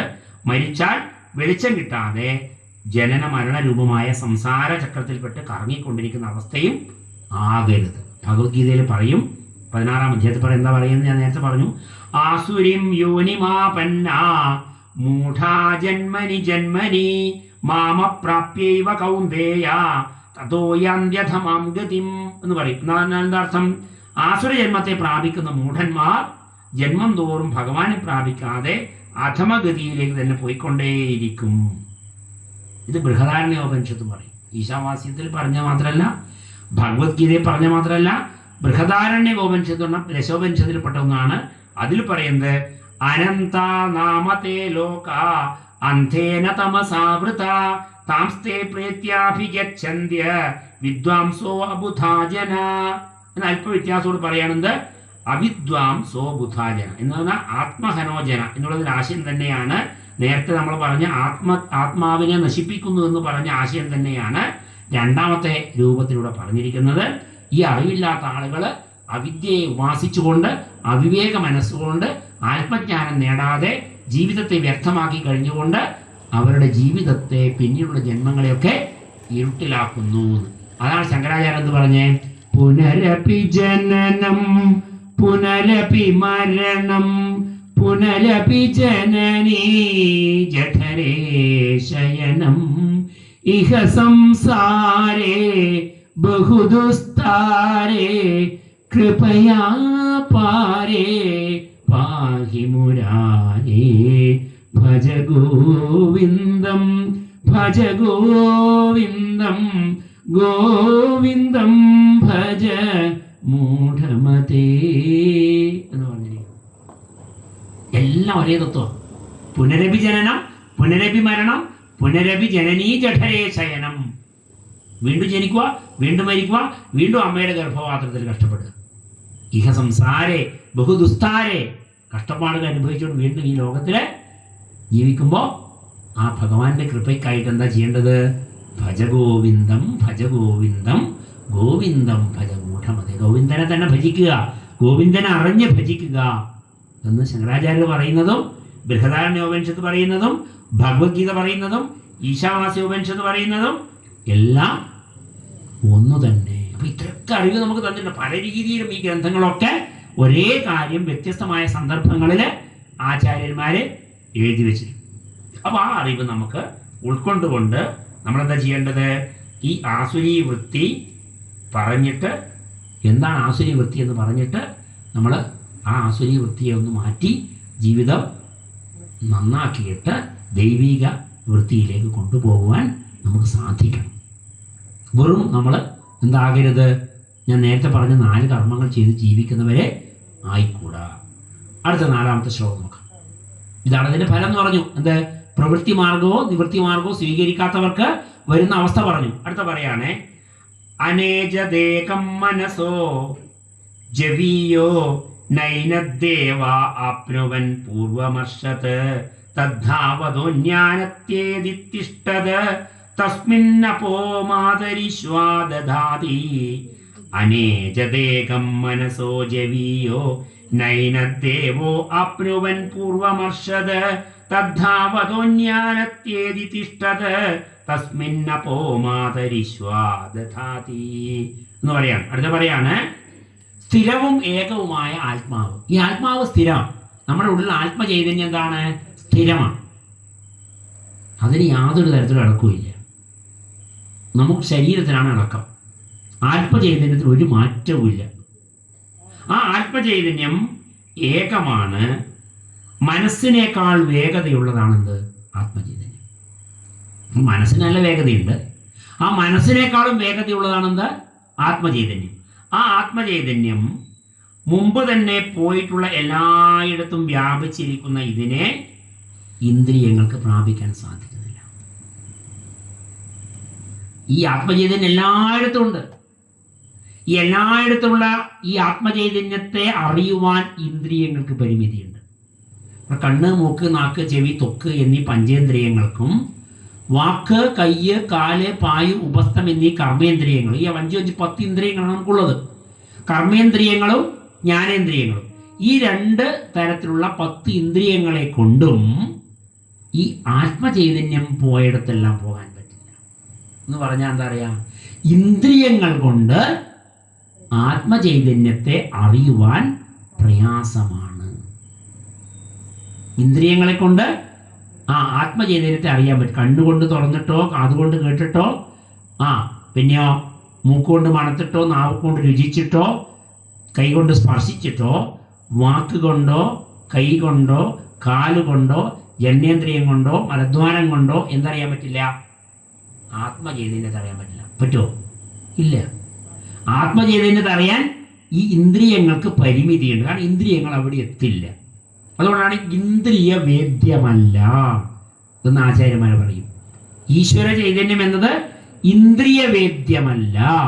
ആ ഇന്ദ്രിയ വേദ്യമല്ലാത്തത് കൊണ്ടാണ് ഇന്ദ്രിയ വേദ്യമായ ഒരു രൂപത്തെ വിഗ്രഹരൂപത്തിൽ നമ്മൾ കണ്ടുകൊണ്ട്, ശില്പരൂപത്തിൽ കണ്ടുകൊണ്ട്, ചിത്രരൂപത്തിൽ കണ്ടുകൊണ്ട്, പ്രതിമാരൂപത്തിൽ കണ്ടുകൊണ്ട്, പ്രതീക രൂപത്തിൽ കണ്ടുകൊണ്ട് ആരാധിക്കുന്നത്.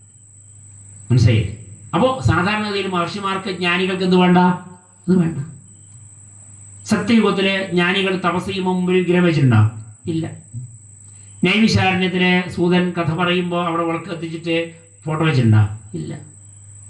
അവിടെ ആ യാഗഭൂമിയാണ്, യാഗം നടക്കാണ്, തൊട്ടിപ്പറിയിരുന്നു, കഥ പറഞ്ഞു. നോക്കണം. അപ്പൊ ആത്മജ്ഞാനികൾക്ക് എന്ത് വേണ്ട? വിഗ്രഹമൊന്നും വേണ്ട. അതുകൊണ്ട് വിഗ്രഹം മോശം. നമ്മൾ നാളെ പോലെ അമ്പലത്തിൽ പോകുന്നില്ല എന്നല്ല കേട്ടോ. അപ്പൊ ആത്മജ്ഞാനികൾ നമ്മൾ ആകണം. അതുകൊണ്ടാണ് വിവേകാനന്ദൻ എന്ന് പറഞ്ഞത്, ക്ഷേത്രത്തിൽ ജനിക്കാം, ക്ഷേത്രത്തിൽ മരിക്കരുത്. പള്ളിയിൽ ജനിക്കാം, പള്ളിയിൽ മരിക്കരുതെന്നാണ്. നമ്മളെല്ലാം ക്ഷേത്രത്തിൽ ജനിച്ച് ക്ഷേത്രത്തിൽ മരിക്കുന്നവരാണ് കൂടുതൽ, അല്ലേ? ക്ഷേത്രത്തിൽ ജനിക്കാം, പക്ഷെ ക്ഷേത്രത്തിൽ മരിക്കാൻ പാടില്ല എന്നാണ് അർത്ഥം. എന്ന് വെച്ചാൽ അമ്പലത്തിൽ പോയിട്ട് മരിക്കാൻ പാടില്ല, അവിടെ അശുദ്ധിയാവുന്നതുകൊണ്ടാണ്. പുല വരും, പാലായ്മ വരും, ശുദ്ധി വേണം, അതുകൊണ്ടല്ല. പിന്നെന്താ? എന്തുകൊണ്ടാണത്? അമ്പലം എന്ന് പറയുന്നത് നമ്മൾ ആദ്യം നമുക്ക് ഈ ജ്ഞാനം നേടാനുള്ള തുടക്കം ഉള്ള സ്ഥലമാണ്. നമ്മൾ LKG പഠിക്കുമ്പോൾ നമ്മൾ ചെറിയ കാറിൽ ഇങ്ങനെ വീട്ടിൽ കളിച്ചില്ലേ? ഇപ്പം നമ്മൾ 40 വയസ്സായിട്ട് ഒരു കാറെടുത്ത് ഇങ്ങനെ വീട്ടിൽ കളിച്ചാലായിരുന്നെന്ന് പറയാം. എന്തോ സുഖമില്ല കേട്ടാ, പ്രായമായിട്ട് ഇതൊന്നും പ്രശ്നം ഉണ്ടായിട്ടില്ല, ഇപ്പം എന്തോ തകരാറുണ്ടെന്ന് പറയും, ഇല്ലേ? എന്ന് പറഞ്ഞ പോലെ അമ്പലം LKG ആയിട്ടാണ് നമ്മൾ ആദ്യം കാണേണ്ടത്. ആ അതേ LKG നമുക്ക് എന്തായി തരാം? ഹയർ സ്റ്റഡീസിനും ഉപയോഗിക്കാം. ഇതുപോലത്തുള്ള ഹയർ സ്റ്റഡീസിനും ഉപയോഗിക്കുന്നത് അമ്പലം. ആ അമ്പലത്തിൽ തൊഴുതുകൊണ്ട് എന്ത് ചെയ്യാം? എൻ്റെ ഉള്ളിൽ കുടികൊള്ളുന്ന ചൈതന്യം തന്നെയല്ലേ അവിടെ ഉള്ളത് എന്ന് പറഞ്ഞിട്ട് ഇങ്ങനെ ആക്കുമ്പോൾ എന്തായി? ഹയർ സ്റ്റഡിയായി. അത് ഹയർ സ്റ്റഡിയായി. ആദ്യം നമ്മളെന്താ വിചാരിച്ചേ? അതാണ് ഈശ്വരൻ. പിന്നെന്താ വിചാരിച്ചത്? അത് ഈശ്വരൻ്റെ പ്രതിരൂപമാണ്. പിന്നെ എന്ത് മനസ്സിലാക്കി? ആ ഈശ്വരൻ്റെ പ്രതിരൂപത്തെ കണ്ടിട്ട് പ്രപഞ്ചത്തിലുള്ള ബ്രഹ്മത്തെ, വിഷ്ണുവിനെ, ഈശ്വര ചൈതന്യത്തെ, ശിവനെ, ബ്രഹ്മാവിനെ അല്ലെങ്കിൽ അയ്യപ്പനെ നമ്മൾ ആരാധിക്കുന്നു.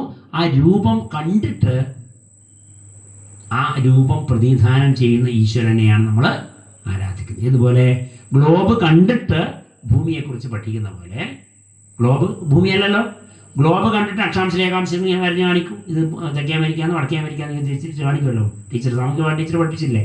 അത് കണ്ടിട്ട് അത് ഭൂമിയാണെന്ന് നമ്മൾ വിചാരിച്ചോ? അതുപോലെ ആ വിഗ്രഹം കണ്ടിട്ട് നമ്മൾ മനസ്സിലാക്കേണ്ടത് വിഗ്രഹം പ്രതിനിധാനം ചെയ്യുന്ന ഈശ്വരനെയാണ്. അപ്പോൾ നമ്മളെന്തെത്തി? ഒരേ LKG എന്തെത്തി? ഹയർ സ്റ്റഡീസിന് പറ്റുന്ന രീതിയിലായി, ഇല്ലേ? അപ്പോൾ അമ്പലത്തിൽ നമ്മൾ ആദ്യം പോകുന്ന ഭാവമല്ല, അറിവ് നേടിക്കഴിഞ്ഞ് പോകുമ്പോൾ വേണം. പിന്നെ അത് നമ്മൾ എന്ത് ചെയ്യണം? ആത്മസാധനയ്ക്കുള്ളൊരു വേദിയാവണം. അവിടെ ഇരുന്ന് ഭാഗവതം വായിക്കുക, അവിടെ സഹസ്രനാമം ചൊല്ലുക, പ്രദർശനമൊക്കെ കഴിഞ്ഞ് അവിടെ ഏകാന്തമായി ഇരുന്നിട്ട് അല്പം ജപിക്കുക. പോയ ഉടനെ തന്നെ വേഗം പ്രസാദം, നമ്പൂരി പ്രസാദം എടുത്ത് വെച്ചിട്ടുണ്ട്, വേഗം പോയിട്ട് പ്രസാദം വാങ്ങിച്ചില്ലെങ്കിൽ വരണ്ട, പ്രസാദം സാധാരണ വാങ്ങിക്കുക, കൗണ്ടറിലേക്ക് പോകണ്ട, പ്രദർശനം വെച്ച് അവിടെ ഇരുന്ന് അല്പസമയം നാമം ജപിച്ച് അവസാനം പ്രസാദം വാങ്ങി പായസം വേണം കുടിച്ചിട്ട് വന്നോ. അല്ലാണ്ട് ആദ്യം തന്നെ പോയിട്ട് കൗണ്ടറിൽ പോയി ചുട്ടാക്കാനും പായസം വാങ്ങാനും പ്രസാദം വാങ്ങാനും നിൽക്കണ്ട. പരിശീലനം നേടി വരുന്നതോറും എന്ത് ചെയ്യണം? കുറച്ച് സമയം എടുത്തിട്ട് പോയി ഏകാന്തമായിട്ടിരിക്കാൻ, പ്രഷർ കുക്കറിൻ്റെ ചെവിയില്ലാതെ, ഫോണിൻ്റെ ശബ്ദമില്ലാതെ, ഇരിക്കാൻ പറ്റിയ ഒരു സ്ഥലം, കോളിംഗ് ബെല്ല് കേൾക്കാതെ, ഭർത്താവിൻ്റെയോ മക്കളുടെ വിളി കേൾക്കാതെ, അല്ലെങ്കിൽ ഭാര്യൻ്റെയോ മക്കളെ വിളി കേൾക്കാതെ ഇരിക്കാൻ പറ്റിയൊരു സ്ഥലം എന്ന നിലക്ക് അമ്പലത്തെ ഉയർന്ന സാധനയുടെ വേദിയായിട്ട്, സ്ഥലമായിട്ട്, പരിസരമായിട്ട് ഉപയോഗിക്കാൻ കഴിയണം. അപ്പോൾ എന്തായി? വിവേകാനന്ദം പറഞ്ഞെടുത്ത് വൃത്തി. അതുകൊണ്ട് അമ്പലം പോകണമെന്നില്ല. ഒരേ അമ്പലത്തിൽ തന്നെ ആത്മസാധനയ്ക്കുള്ള സ്ഥലമായിട്ട് നമുക്ക് ഉപയോഗിക്കാം. അപ്പോൾ ഇവിടെ എന്താ പറയുന്നത്? അപ്പോൾ സ്ഥിരവും ഏകവുമായ ആത്മാവ് മനസ്സിനേക്കാൾ വേഗതയുള്ളതാണ്. മുമ്പ് തന്നെ പോയിട്ടുള്ള എല്ലായിടത്തും വ്യാപിച്ചിരിക്കുന്ന ഇതിനെ ഇന്ദ്രിയങ്ങൾക്ക് അറിയാൻ സാധിക്കുന്നില്ല. ഇന്ദ്രിയങ്ങൾക്ക് ആത്മചൈതന്യത്തിന് പുറകെ പോകാൻ പറ്റില്ല. ആത്മചൈതന്യം എൻ്റെ ഉള്ളിലുണ്ട്, നിങ്ങളൊക്കെ ഉള്ളിലുണ്ട്, ഈ പ്രപഞ്ചത്തിലെ സകല ജീവജാലങ്ങളുടെ ഉള്ളിലുണ്ട്, മണ്ണിനടിയിലുള്ള ജീവജാലങ്ങളിലുണ്ട്, വെള്ളത്തിനടിയിലുള്ള ജീവജാലങ്ങളിലുണ്ട്, ശ്രീകോവിലിരിക്കുന്ന വിഗ്രഹത്തിലുണ്ട്, അവിടെ ഇരിക്കുന്ന അതിനുള്ളിൽ ചെറിയൊരു ജീവിയുണ്ട്, ആ ജീവിയിലുണ്ട്, അവിടെ പൂജ ചെയ്യുന്ന തിരുമേനിയിലുണ്ട്, ഇല്ലേ? ആലിൻ്റെ മുകളിലുള്ള ജീവിയിലുമുണ്ട്, തെങ്ങിൻ്റെ മുകളിലുള്ള ജീവിയിലുമുണ്ട്. ഇവിടെയെല്ലാം നമുക്ക് ഇന്ദ്രിയങ്ങൾക്ക് പോകാൻ പറ്റുമോ? ഇല്ല. ഇത്തരം അറിവൊക്കെ നേടിയിട്ട് ഇവിടെയെല്ലാമുള്ള ജീവികളിലും കുടികൊള്ളുന്ന ചൈതന്യം ഈശ്വര ചൈതന്യമാണ് എന്ന് കണ്ണുകൊണ്ടോ ചെവി കൊണ്ടോ മൂക്ക് കൊണ്ടോ നാക്ക് കൊണ്ടോ തൊക്ക് കൊണ്ടോ കൈ കൊണ്ടോ കാല് കൊണ്ടോ ഒന്നും അറിയാൻ പറ്റില്ല. പറ്റുമോ? ഇല്ല. ഈ ചൈതന്യം എന്താണെന്ന് തിരിച്ചറിഞ്ഞ് ആ ചൈതന്യത്തെ നമ്മുടെ ഉള്ളിൽ കണ്ട് ഉപാസിക്കണം. അതുകൊണ്ടാണ് ഭഗവത്ഗീത എന്ന് പറഞ്ഞ് അനന്യ ചിന്തയന്തോ മാം യേചന പര്യുപാസതേ തേഷാം നിത്യാഭിയുക്താനാം യോഗക്ഷേമം മഹാമ്യഹം. അവസാനത്തെ 2 വരി LIC-കാരടിച്ച് മാറ്റി. യോഗക്ഷേമം മഹാമ്യഹം അവസാനത്തെ വരി. ബാക്കിയുള്ള വരിയെല്ലാം ഭഗവത്ഗീതയിലെ ഉള്ള വരി അവർക്ക് വേണ്ട. അവർക്ക് എന്താ വേണ്ടോ? യോഗക്ഷേമം മഹാമ്യഹം. LIC-നോട് നിൽക്ക്, നിങ്ങൾ ക്ഷേമം ഞാൻ നോക്കാം എന്ന് പറയും. നമ്മൾ പറയുന്നതല്ല. പിന്നെയോ ഭഗവാനുമായിട്ട് യോഗമുണ്ടായാൽ ഭഗവാൻ എന്ത് ചെയ്യും? ക്ഷേമം ചെയ്യും. അപ്പോൾ നമ്മൾ ആത്മചൈതന്യമായി ഒട്ടി നിൽക്കുമ്പോൾ എൻ്റെ ഉള്ളിൽ കുടികൊള്ളുന്ന അനന്യമായ ചിന്തയോടുകൂടി, ഞാൻ എന്നിൽ നിന്ന് വേറിട്ടവനല്ല ഈശ്വരൻ എന്ന ചിന്തയോടുകൂടി, ഞാൻ ആ ഈശ്വര ചൈതന്യത്തിൻ്റെ ഭാഗമാണ്, എൻ്റെ ഉള്ളിൽ ആ ചൈതന്യമാണ് എന്ന ചിന്തയോടുകൂടി, ഞാനും ഈശ്വരനും രണ്ടല്ല എന്ന ചിന്തയോടുകൂടി ആരാണോ എന്നെ ഉപാസിക്കുന്നത് അവർക്ക് അത്ഭുതകരമായ രീതിയിൽ ഞാൻ എന്ത് ചെയ്യും? അവരോട്, എല്ലാവരുടെ ഉള്ളിലില്ലേ ഭഗവാൻ ചോദിച്ചാൽ എല്ലാവരുടെ ഉള്ളിലുണ്ട്. തിരിച്ചറിയാത്തവരുടെ ഉള്ളിലുണ്ട്. എങ്ങനെയാണുള്ളത്? മൺകുടത്തിലെ വിളക്ക് പോലെയുള്ളത് സുതാര്യമായ ഒരു പാത്രത്തിലെ വിളക്ക് പോലെ ആകണം. അങ്ങനെ നമുക്കാകുമ്പോൾ ആ ജ്ഞാനപ്രകാശം മറ്റുള്ളവർക്കും വഴികാട്ടിയും. മൺകുടത്തിൽ വിളക്കുണ്ട്, സ്ഫടിക പാത്രത്തിൽ വിളക്കുണ്ട്. മൺകുടത്തിലെ വിളക്ക് കൊണ്ടെന്ന് പ്രയോജനമുണ്ടോ? ഇല്ല.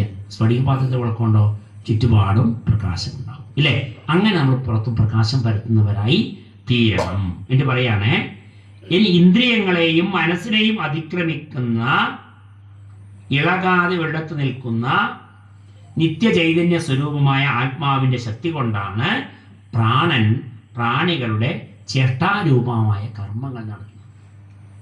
ഇന്ദ്രിയങ്ങൾക്ക് കാണാൻ കഴിയാത്ത സകല ജീവജാലങ്ങളുടെയും ഉള്ളിൽ ശക്തിയായിട്ട് നിൽക്കുന്ന നിത്യമായ ചൈതന്യ സ്വരൂപമായ ആ ബ്രഹ്മമാണ്, ആ ആത്മാവാണ്, ആ ആത്മചൈതന്യമാണ് നമുക്ക് ഈ പ്രവൃത്തിയൊക്കെ ചെയ്യാൻ പറ്റുന്നത്. ഇപ്പം ഞാൻ ഇവിടത്തേക്ക് വന്നു, വാഹനത്തിൽ ഡ്രൈവർ വണ്ടി ഓടിച്ചു, നിങ്ങളിവിടെ വണ്ടിയൊക്കെ എടുത്തു പോകുന്നല്ലേ, നടന്നു വന്നു, ഇവിടെ ഇരുന്ന് ഇത് കേട്ടു, തിരിച്ച് വീട്ടിലേക്ക് പോകുന്നു, വീട്ടിൽ നമ്മൾ ജീവിക്കുന്നു, നാളെ ജോലിക്ക് പോകുന്നു, അല്ലെങ്കിൽ വേറെ അമ്പലത്തിൽ പോകുന്നു, അല്ലെങ്കിൽ വേറെ എന്തെങ്കിലും ആവശ്യത്തിന് പോകുന്നു, കല്യാണത്തിന് പോകുന്നു, നമ്മൾ കുളിക്കുന്നു, വലുതേക്കുന്നു, അല്ലെ, വസ്ത്രം മാറുന്നു. ഇങ്ങനെയുള്ള പ്രവൃത്തികളൊക്കെ, ചേഷ്ടകളൊക്കെ ചെയ്യാൻ നമ്മെ സഹായിക്കുന്നത് ഇന്ദ്രിയങ്ങൾക്ക് കാണാൻ കഴിയാത്ത നമ്മുടെ എല്ലാം ഉള്ളിലുള്ള നിത്യ ചൈതന്യ സ്വരൂപമായ ആത്മാവിൻ്റെ ശക്തി കൊണ്ടാണ് ഇതൊക്കെ ചെയ്യാൻ പറ്റുന്നത്.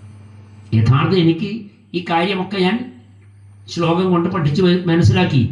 അതിനെ ഇങ്ങനെ നിങ്ങളുടെ മുന്നിലേക്ക് എത്തിക്കുന്നത് ഞാനല്ല, എൻ്റെ ഉള്ളിൽ കുടികൊള്ളുന്ന ആ ചൈതന്യമാണ് നിങ്ങളിലേക്ക് എത്തിക്കുന്നത്. ഞാനൊരു ഉപകരണം മാത്രമാണ്. എന്നിൽ ആ അറിവ് തന്നതും അതിനെ പുറത്തേക്ക് കൊണ്ടുവരുന്നതും ഞാനല്ല, എൻ്റെ ഉള്ളിലുള്ള ഇതിന് എൻ്റെ ചേഷ്ടയാണ്, ഇതെൻ്റെ പ്രവൃത്തിയാണ്. അപ്പം അതുപോലെ നിങ്ങൾ ഓരോരുത്തരുടെയും പ്രവൃത്തിയെ നിയന്ത്രിക്കുന്നതും അതിന് ശക്തി നൽകുന്നതും ആ പ്രവൃത്തി ചെയ്യാൻ നിങ്ങളെ കരുത്തുള്ളതാക്കി തീർക്കുന്നതും ഈ ചൈതന്യമാണ്. നിത്യ ചൈതന്യ സ്വരൂപമായ ആ ആത്മാവിൻ്റെ ശക്തിയാണ് എന്നാണ് ഈ ശ്ലോകത്തിൽ പറയുന്നത്. വ്യക്തമല്ലേ? അപ്പോൾ നമ്മൾ ആ ഈശ്വര ചൈതന്യത്തെ വളരെ വ്യക്തമായിട്ട് നമുക്ക് പറഞ്ഞു തരികയാണ്. എന്താണ് ഈശ്വരൻ? എന്താണ് ബ്രഹ്മം, എന്താണ് ഭഗവാൻ, എന്താണ് ഗോഡ്, അല്ലെ എന്താണ് പരമാത്മാവ് എന്ന് വ്യക്തമായിട്ട് നമുക്ക് പറഞ്ഞു തന്നുകൊണ്ട് നമ്മുടെ പ്രവൃത്തി മാർഗത്തിലേക്കോ നിവൃത്തി മാർഗത്തിലേക്കോ നിങ്ങൾക്ക് പോകാം എന്ന് പറഞ്ഞുകൊണ്ട് അതിൻ്റെ പ്രത്യേകതകൾ നമുക്ക് പറഞ്ഞു തരികയാണ്. ഈ ആത്മതത്വത്തെ വിവരിക്കുകയാണ് ഈ മന്ത്രത്തിൽ ചെയ്യുന്നത്. അത് അചലമാണ്, അചലം ചലിക്കാത്തതാണ്, അദ്വയമാണ്, രണ്ടല്ലാത്തതാണ്.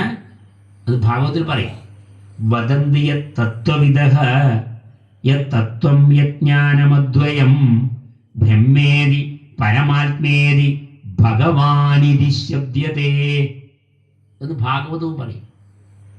വദന്തി തത്വവിദഃ തത്വം യജ്ഞാനമദ്വയം. തത്വവിത്തുക്കളായ ആളുകൾ ഇപ്രകാരം പറയുന്നു. എന്ത്? തത്വം യജ്ഞാനമദ്വയം. ഈ തത്വം, ഈ അറിവ് അദ്വയമാണ്, രണ്ടല്ലാത്താണ്, ഒന്നേ ഉള്ളൂ. അതേതാണ്? അതിനെയാണ് നമ്മൾ എന്ത് പറയുന്നത്? ബ്രഹ്മേതി, ബ്രഹ്മമെന്നും, പരമാത്മേതി, പരമാത്മാവെന്നും, ഭഗവാൻ ഇതി ശബ്ദതേ, ഭഗവാൻ എന്നും പറയുന്നത്. അപ്പോൾ ഭഗവാൻ എന്നും ഈശ്വരനെന്നും ബ്രഹ്മമെന്നും പരമാത്മാവ് എന്നെല്ലാം പറയുന്നത് എന്താണ്? അത് 2, 3, 4 ഇല്ല, 5, 6 ഇല്ല. പിന്നെയോ ഒരേ ഒരു ചൈതന്യമാണ് എന്ന് തത്വവിത്തുക്കളായ ആചാര്യന്മാർ പറഞ്ഞു വെച്ചിട്ടുണ്ട്. ഈ തത്വം, ഈ അറിവ് അദ്വയമാണ്, ഒന്നേ ഉള്ളൂ, ഒരേ ഒരു അറിവാണ്, ഒരേ ഒരു ചൈതന്യത്തെക്കുറിച്ചാണ്, ഒരേ ഒരു ശക്തിയെക്കുറിച്ചാണ്. ആ ശക്തിയാണ് ബ്രഹ്മം. അവിടെ ഹിന്ദുക്കള് ബഹുദൈവാരാധകരാണോ അല്ലയോ? ഹിന്ദുക്കൾ ബഹുദൈവാരാധകരാണോ അല്ലയോ? അല്ല, ബഹുദൈവാരാധകരല്ല. ഇപ്പൊ എനിക്ക് പല പേരുണ്ടല്ലോ. ഇപ്പൊ ഇവിടെ ഇരിക്കുമ്പോൾ പ്രഭാഷകനായി, ഇറങ്ങിക്കഴിയുമ്പോൾ യാത്രക്കാരനായി, വണ്ടി ഓടിക്കുമ്പോൾ ഡ്രൈവറായി, വീട്ടിലെത്തുമ്പോൾ ഭർത്താവായി, കുട്ടിയെടുത്തും അച്ഛനായി, അമ്മേൻ്റെ അടുത്തും മകനായി, അമ്മാവിൻ്റെ അടുത്ത് മരുമകനായി, സ്കൂളിലെത്തും അധ്യാപകനായി, ഇല്ലേ? അതിൽ അയൽവാസിയുടെ അടുത്ത് അയൽവക്കാരനായി, നടന്നു പോകുമ്പോൾ കാൽനട യാത്രക്കാരനായി, ഇല്ലേ? അപ്പം ഇങ്ങനെ നമുക്ക് ഒരേ ആളുകളുടെ പല പേരുള്ളത് പോലെ ഹിന്ദുക്കളും എന്താണ്? ഒരേ ഒരു ഈശ്വര ചൈതന്യത്തെ മാത്രം ആരാധിക്കുന്നവരാണ്. പക്ഷെ ഏതുപോലെ ശ്രീരാമകൃഷ്ണ പരമഹംസർ പറയും, ലഡുവിലായാലും പഞ്ചസാരയുണ്ട്, ജിലേബിയിലായാലും പഞ്ചസാരയുണ്ട്, പിന്നെയോ പേടയിലായാലും പഞ്ചസാരയുണ്ട്, എല്ലാറ്റിലും അദൃശ്യമായിട്ട് ആരുണ്ട്? പഞ്ചസാരയുണ്ട്, ഇല്ലേ? പഞ്ചസാര ഇല്ലാതൊരു സാധനം എടുക്കാൻ നോക്കിയാൽ, ബേക്കറി പോയാൽ മധുരമുള്ള സാധനത്തിലെല്ലാം എന്തുണ്ട്? പഞ്ചസാരയുണ്ട്, ഒരു രക്ഷയില്ല. പഞ്ചസാര ഇല്ലാത്ത സാധനം എന്ന് പറഞ്ഞാൽ വറുത്തോ പൊരിച്ചോ ആയ മറ്റുള്ള ഉപ്പുള്ള സാധനം, അത് ഉപ്പുണ്ട്. അതിലൊക്കെ എന്തുണ്ട്? ഉപ്പുണ്ട്. ഒന്നുകിൽ പഞ്ചസാര അല്ലെങ്കിൽ ഉപ്പ്. ഇത് രണ്ടും ഇല്ലാത്തതും കൊണ്ടോ? ഇല്ല. അപ്പോൾ ഉപ്പും പറ്റില്ല, പഞ്ചസാരയും പറ്റില്ല, വെളുത്ത വിഷ രണ്ടും. അപ്പോൾ പിന്നെ ബേക്കറി പോകാൻ പറ്റുമോ? ഇല്ല. 5 വിഷ വെളുത്തത്. ഏതല്ല? ഒന്ന് ഉപ്പ്, ഒന്ന് പഞ്ചസാര, ഒന്ന് പാല്, ഒന്ന് മൈദ, ഒന്ന് വെളുത്ത അരി. നമ്മളെ കുട്ടികളെ ഇപ്പം എന്തേ കൊണ്ടും വെളുത്ത അരി അല്ലേ? ചുവന്ന അരി ആക്കുക, ഉപ്പിനെ ഒന്ന് ഉറക്കുക, അത് ഉപ്പിനെ മറ്റ് ഇന്ദുപ്പുകളുടെ ഉപ്പുകളിൽ ഉപയോഗിക്കുക, പാല് പശുവിനെ എൻ്റെ കുട്ടിക്കുള്ളതാണെന്ന് കരുതി പാൽ ഒഴിവാക്കുക, വേണ്ടതാത്രേ. ചുവന്ന അരി ഉപയോഗിക്കുക, പിന്നെ മൈദ ഉപയോഗിക്കാതിരിക്കുക, ഉപ്പിൻ്റെ ഐറ്റം മാറ്റുക. ഇതൊക്കെ ചെയ്ത് കഴിഞ്ഞാൽ ആരോഗ്യം വർദ്ധിക്കുന്ന പറയും. 5 വിഷം എന്നാണ് ഗാന്ധിജി അടക്കം പറഞ്ഞത്. 5 വിഷം. അപ്പോൾ 5 വിഷവും നമ്മൾ ഉപയോഗിച്ചുകൊണ്ടിരിക്കുക. പിന്നെ നമ്മൾ രോഗം വരുന്നതിന് അതിശയുണ്ടാകും ഇല്ല. ഞാൻ വളരെ ചിട്ടയോട് ജീവിക്കുകയാണ്. ഏത് കഴിച്ചിട്ട്? ഈ 5 കഴിച്ചിട്ട്, അല്ലേ? അപ്പോൾ നമ്മൾ സാമാന്യ ജീവിതത്തിൽ അത് ഒഴിവാക്കാൻ പറ്റില്ല. അപ്പോൾ നമ്മളിവിടെ യാത്രയൊക്കെ ചെയ്യുമ്പോൾ ഈ 5 ഇല്ലാതെ സാധനം കിട്ടുമോ? കുറച്ച് പ്രയാസമാണ്. അതാണ്. അപ്പോൾ ഇവിടെ പറയാണ്, നമ്മുടെ ഈ പ്രപഞ്ചത്തെ അചലമായ അദ്വയമായ സർവവ്യാപിയായ ആത്മാവ് മനസ്സിനേക്കാൾ വേഗതയുള്ള, ഓടിക്കൊണ്ടിരിക്കുന്ന ഇന്ദ്രിയങ്ങളെ പോലും അതിക്രമിക്കുന്ന നിരുപാധികമായ സോപാധികമായ ഭാവങ്ങളെ വെച്ചുകൊണ്ട് പരസ്പര വിരുദ്ധങ്ങളായ എല്ലാ വിശേഷണവും നിലനിർത്തിക്കൊണ്ട് ആ ആത്മതത്വം എന്ന് പറയുന്നത് മനസ്സിലാക്കിയെടുക്കുക എന്ന് പറഞ്ഞാൽ കുറച്ച് പ്രയാസമാണ്. നമ്മളിപ്പോൾ ഇവിടെ നിന്നുള്ള മനസ്സിലാവും. നമ്മൾ വീട്ടിലൊക്കെ എത്തിക്കഴിയുമ്പോൾ എന്താവും? ഈ ആത്മതത്വമൊക്കെ ഇങ്ങോട്ട് കളയും. പിന്നെ നമ്മളെന്തായി? നമ്മൾ മൊബൈലിലും അല്ലേ, നമ്മുടെ കുട്ടികളുടെ കാര്യത്തിലും വീട്ടിലെ ഭക്ഷണത്തിലും ആയിട്ടങ്ങ് മാറും. അപ്പോൾ എന്താ വേണ്ടത്? ഇത് നമ്മൾ ഇങ്ങനെയുള്ള ക്ലാസ്സുകൾ കേട്ട് കഴിഞ്ഞാൽ ഇത്തരം ഗ്രന്ഥങ്ങൾ വാങ്ങിയിട്ട് നമ്മൾ അതിനെ ഒന്ന് അനുസന്ധാനം ചെയ്യണം. അതിനാന്ന് പറയാം ശ്രവണം, മനനം, നിധിധ്യാസനം എന്ന് പറയും. ഇത് ശ്രവണം ചെയ്യുന്നേ ഉള്ളൂ ഇവിടെ. നിങ്ങൾ വീട്ടിൽ ചെന്നിട്ട് ഇത് മനനം ചെയ്യണമെങ്കിൽ എന്ത് വേണം? അതൊന്ന് അഭ്യാസം ചെയ്തുകൊണ്ടേയിരിക്കണം. അപ്പോൾ അഭ്യാസം ചെയ്തുകൊണ്ടിരിക്കുമ്പോൾ ശ്ലോകം എടുക്കുമ്പോൾ പറഞ്ഞ കാര്യങ്ങൾ ഓർമ്മ വരികയും അതിലേക്ക് പോവുകയും ചെയ്യും. അല്ലെങ്കിൽ എന്താവും? ഒറ്റയ്ക്ക് ഇരുന്ന് വായിച്ചാലൊന്നും മനസ്സിലാക്കണമെന്നില്ല. അതുകൊണ്ടാണ് ശ്രവണം, മനനം, നിധിധ്യാസനം എന്ന് പറയുന്നത്. അപ്പോൾ ഇവിടെ ഈ ആത്മതത്വം എവിടെ ചെല്ലുമ്പോഴും അവിടെ വ്യാപിച്ചിരിക്കുന്നതായി കാണുന്ന ഈ ആത്മതത്വത്തെ ജ്ഞാനേന്ദ്രിയങ്ങൾ, കർമ്മേന്ദ്രിയങ്ങൾ കൊണ്ടൊന്നും അറിയാൻ പറ്റില്ല എന്ന് നമ്മൾ പറഞ്ഞു. അങ്ങനെയുള്ള ആത്മതത്വത്തെ സാക്ഷാത്കരിക്കുക എന്നുള്ളതാണ് നമ്മുടെ കർത്തവ്യം എന്ന് പറഞ്ഞു. ആ ആത്മതത്വത്തെ എങ്ങനെ സാക്ഷാത്കരിക്കാമെന്ന് പറയുമ്പോൾ ഇവിടെ പറയാണ്, ശ്ലോകം 5-ാമത്തെ ശ്ലോകത്തിൽ പറയാണ്, തദ്ദേജതി തന്നൈജതി തദ്ദൂരേ തദ്വന്ദികേ തദന്തരസ്യ സർവസ്യ തദു സർവസ്യാസ്യ ബാഹ്യത. തദ്ദേജതി തന്നൈജതി തദ്ദൂരേ തദ്വന്ദികേ തദന്തരസ്യ സർവസ്യ തദു സർവസ്യാസ്യ ബാഹ്യത. 5-ാമത്തെ ശ്ലോകത്തിൽ പറയാണ്, ഈ ആത്മതത്വം, ഈ ആത്മചൈതന്യം, ഈ ആത്മാവ് സോപാധികമായ നിലയിൽ ചലിക്കുന്നു, ഉപാധികളോടുകൂടി ചലിക്കുന്നുണ്ട്. എന്നാൽ നിരുപാധികമായ നിലയിൽ ചലിക്കുന്നില്ല. ഒരു ഉപാധിയും ഇല്ലാതെ അത് ചലിക്കുന്നില്ല. അജ്ഞാനികൾക്ക് അത് അപ്രാപ്യമായതുകൊണ്ട് അത് വളരെ ദൂരത്തായി തോന്നുന്നു. അറിയാത്ത ആള് എന്താ ഈ ആത്മാവ്? എന്താണ് ഈ ആത്മാവ്? ആത്മാവ് നമ്മൾ കാണാത്ത സാധനം എങ്ങനെ വിശ്വസിക്കുക എന്ന് അജ്ഞാനികൾ പറയും. പക്ഷേ ജ്ഞാനികൾ സ്വന്തം ആത്മാവായത് സാക്ഷാത്കരിക്കുന്നതിനാൽ അത് ഏറ്റവും അടുത്തിരിക്കുന്നു. അതുകൊണ്ടാണ് ഹനുമാൻ എന്ത് പറഞ്ഞേ? ലങ്കയിലേക്ക് എനിക്ക് 100 യോജന ചാടണം, ഭഗവാന്റെ അടുത്തേക്ക് എനിക്ക് 100 യോജന ചാടണം, ഇവിടെയുണ്ട്. അപ്പൊ നമ്മുടെ ആത്മചൈതന്യം എവിടെയുണ്ട്? നമ്മുടെ കൂടെയുണ്ട്. ഭർത്താവ് കൂടെയില്ല, ഉണ്ടോ? ഇല്ല. മക്കൾ കൂടെയില്ല, ഉണ്ടോ? അയൽവാസി കൂടെയില്ല, ഉണ്ടോ? ബന്ധുക്കൾ കൂടെയില്ല. പക്ഷെ ആത്മാവ് മാത്രമാണ് നമ്മുടെ കൂടെ ഉള്ളത്. നമ്മുടെ കൂടെയുള്ള നമ്മുടെ ശക്തി എന്താണ്? ആത്മാവ്. അതുകൊണ്ടാണ് ഡോക്ടർമാരെന്ത് പറയുന്ന അവസാനം, ഇനി വീട്ടിലേക്ക് എടുത്തോ, ഇനി നമുക്കൊന്നും ചെയ്യാനില്ല. അങ്ങനെ വീട്ടിൽ വന്ന ആൾക്കാർ എത്രയോ കുറച്ച് വർഷങ്ങൾ കൂടി ജീവിച്ചിട്ടൊക്കെ മരിച്ചവരുണ്ട്, ഇല്ലേ? അപ്പൊ അതാരാ ആ രോഗം മാറ്റിയേ? ആ സർവശക്തിയുള്ള ആത്മാവാണ് പിന്നെ അവരുടെ രോഗം ശമിപ്പിച്ചത്. അപ്പൊ ആത്മാവാണ് നമ്മുടെ കൂടെയുള്ളത്. ഡോക്ടറെ അടുത്ത് കൊണ്ടുപോകാനേ ഭാര്യയ്ക്ക് കഴിയൂ, മക്കൾക്ക് പൈസ ഇറക്കാനേ പറ്റൂ, ഗൂഗിൾ പേ ചെയ്യാൻ പറ്റും, അല്ലെങ്കിൽ പിന്നെ കാർഡ് എടുത്ത് ഇറക്കാൻ കൊടുക്കാം, ഡോക്ടർക്ക് മരുന്ന് എഴുതി തരാം, നേഴ്സിന് ഗുളിക എടുത്ത് തരാം, ഇഞ്ചക്ഷൻ തരാം. രോഗം മാറ്റുന്ന ആരാ? നമ്മുടെ ഉള്ളിൽ തന്നെയുള്ള ശക്തിയാണ് രോഗം മാറ്റുന്നത്. അപ്പോൾ നമ്മൾ ആ ആത്മാവിനെ തിരിച്ചറിയണം എന്നാണ് ഇവിടെ പറയുന്നത്. അതുകൊണ്ട് നമ്മൾ ഏറ്റവും അടുത്തിരിക്കുന്ന ഈ ആത്മാവ് സർവവ്യാപകമായതിനാൽ ഇത് ജഗത്തിന്റെ ഉള്ളിലും പുറത്തും ഒരുപോലെ വ്യാപിച്ചിരിക്കും. ഇത് ഈ ജഗത്തിന്റെ ഉള്ളിലും പുറത്തും ഒരുപോലെ വ്യാപിച്ചതാണ് ഈ ആത്മാവ്. ഈ ആത്മാവ് എന്ന് പറഞ്ഞാൽ നമ്മുടെ ഉള്ളിൽ മാത്രമല്ല, എല്ലായിടത്തുമുണ്ട്. എല്ലായിടത്തുമുള്ള ഇത് ഈ ജഗത്ത് എന്ന് പറഞ്ഞാൽ ജായതേതി ഗച്ഛതേതി തിഷ്ഠതേതി ജഗത്ത് എന്ന് പറയും. ജനിക്കുന്നത്, ഇങ്ങനെ തുടരുന്നത്, അങ്ങനെ നിലനിൽക്കുന്നത്,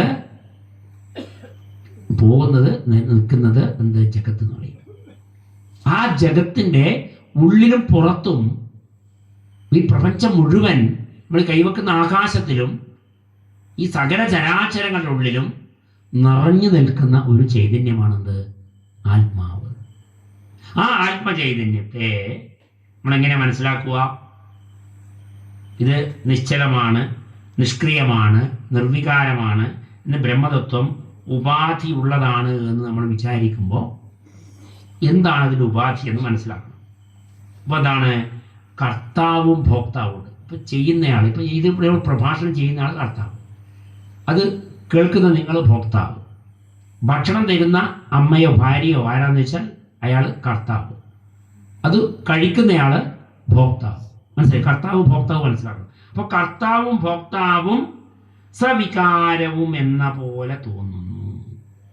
ബ്രഹ്മതത്വം ഉപാധിയോടുകൂടിയാണെന്ന് വിചാരിക്കുമ്പോൾ ഈ ബ്രഹ്മതത്വവും നമ്മളും ഒന്നു തന്നെയാണ് എന്ന് നമ്മൾ മനസ്സിലാക്കേണ്ടിയിരിക്കുന്നു.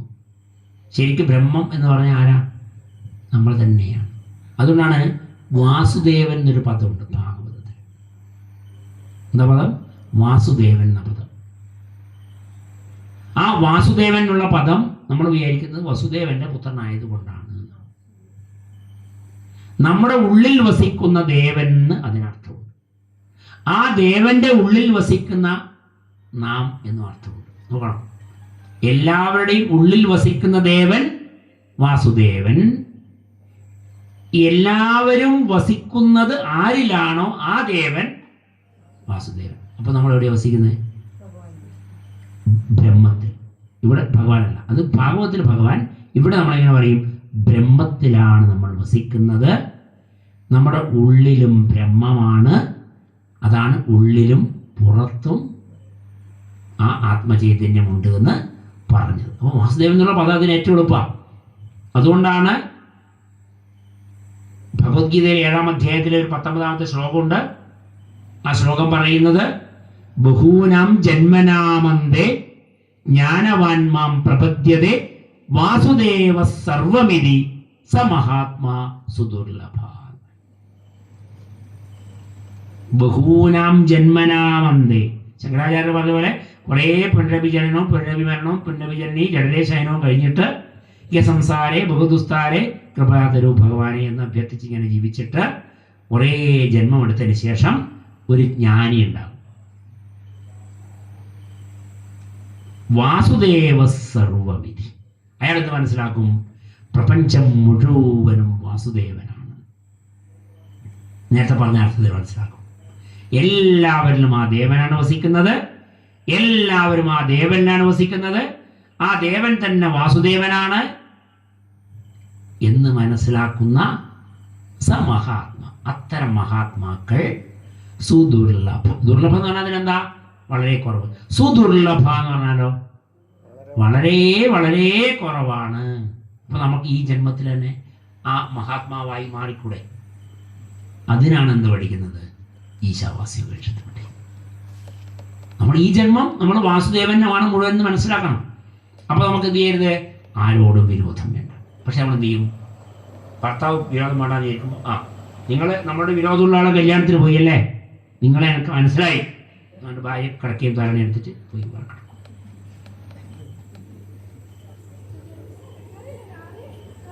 നീ എന്നോട് ദേഷ്യമുള്ള ആളുടെ മിണ്ടി അല്ലേ എന്ന് പറഞ്ഞ ഭർത്താവ് എന്ത് ചെയ്തു? കിടക്കുകയും ധാരണ എടുത്തിട്ട്. അപ്പൊ നമ്മളെന്തായി? അതാ നേരത്തെ പറഞ്ഞ്. ഇപ്പോൾ നമ്മൾ ധാരേഷണ കൊണ്ട് അല്ലെ ഭർത്താവോട് ഏഷണ കൊണ്ട് നമ്മളെന്തായി? സാരിലോടോ എന്ന് പറഞ്ഞിട്ട് അഡ്ജസ്റ്റ് ആക്കി. അഡ്ജസ്റ്റ് ആകുമ്പോൾ എന്തായി? നമ്മളെ ഏഷണക്ക് വിധേയമായി. ഇപ്പൊ ലൗകിക ജീവിതത്തിൽ നമ്മൾ ഏഷണക്ക് വിധേയമായി ജീവിക്കേണ്ടി വരും. അതിനെ മറികടക്കാൻ നല്ല സാധനയുള്ളവർക്കേ സാധിക്കും. പക്ഷേ വേറൊരു മാർഗമുണ്ട്. ഇതൊക്കെ അറിയുന്ന നമ്മള് ധാരേഷണ പാടില്ല, അല്ലെങ്കിൽ ധാരേഷണ ഇല്ല എന്ന് തന്നെ വിചാരിച്ചുകൊണ്ട്, അല്ലെ പുത്രേഷണ ഇല്ല എന്ന് തന്നെ വിചാരിച്ചുകൊണ്ട്, വിത്തേഷണ ഇല്ല എന്ന് തന്നെ വിചാരിച്ചുകൊണ്ട് ഇതുണ്ട് എന്ന് അഭിനയിക്കണം.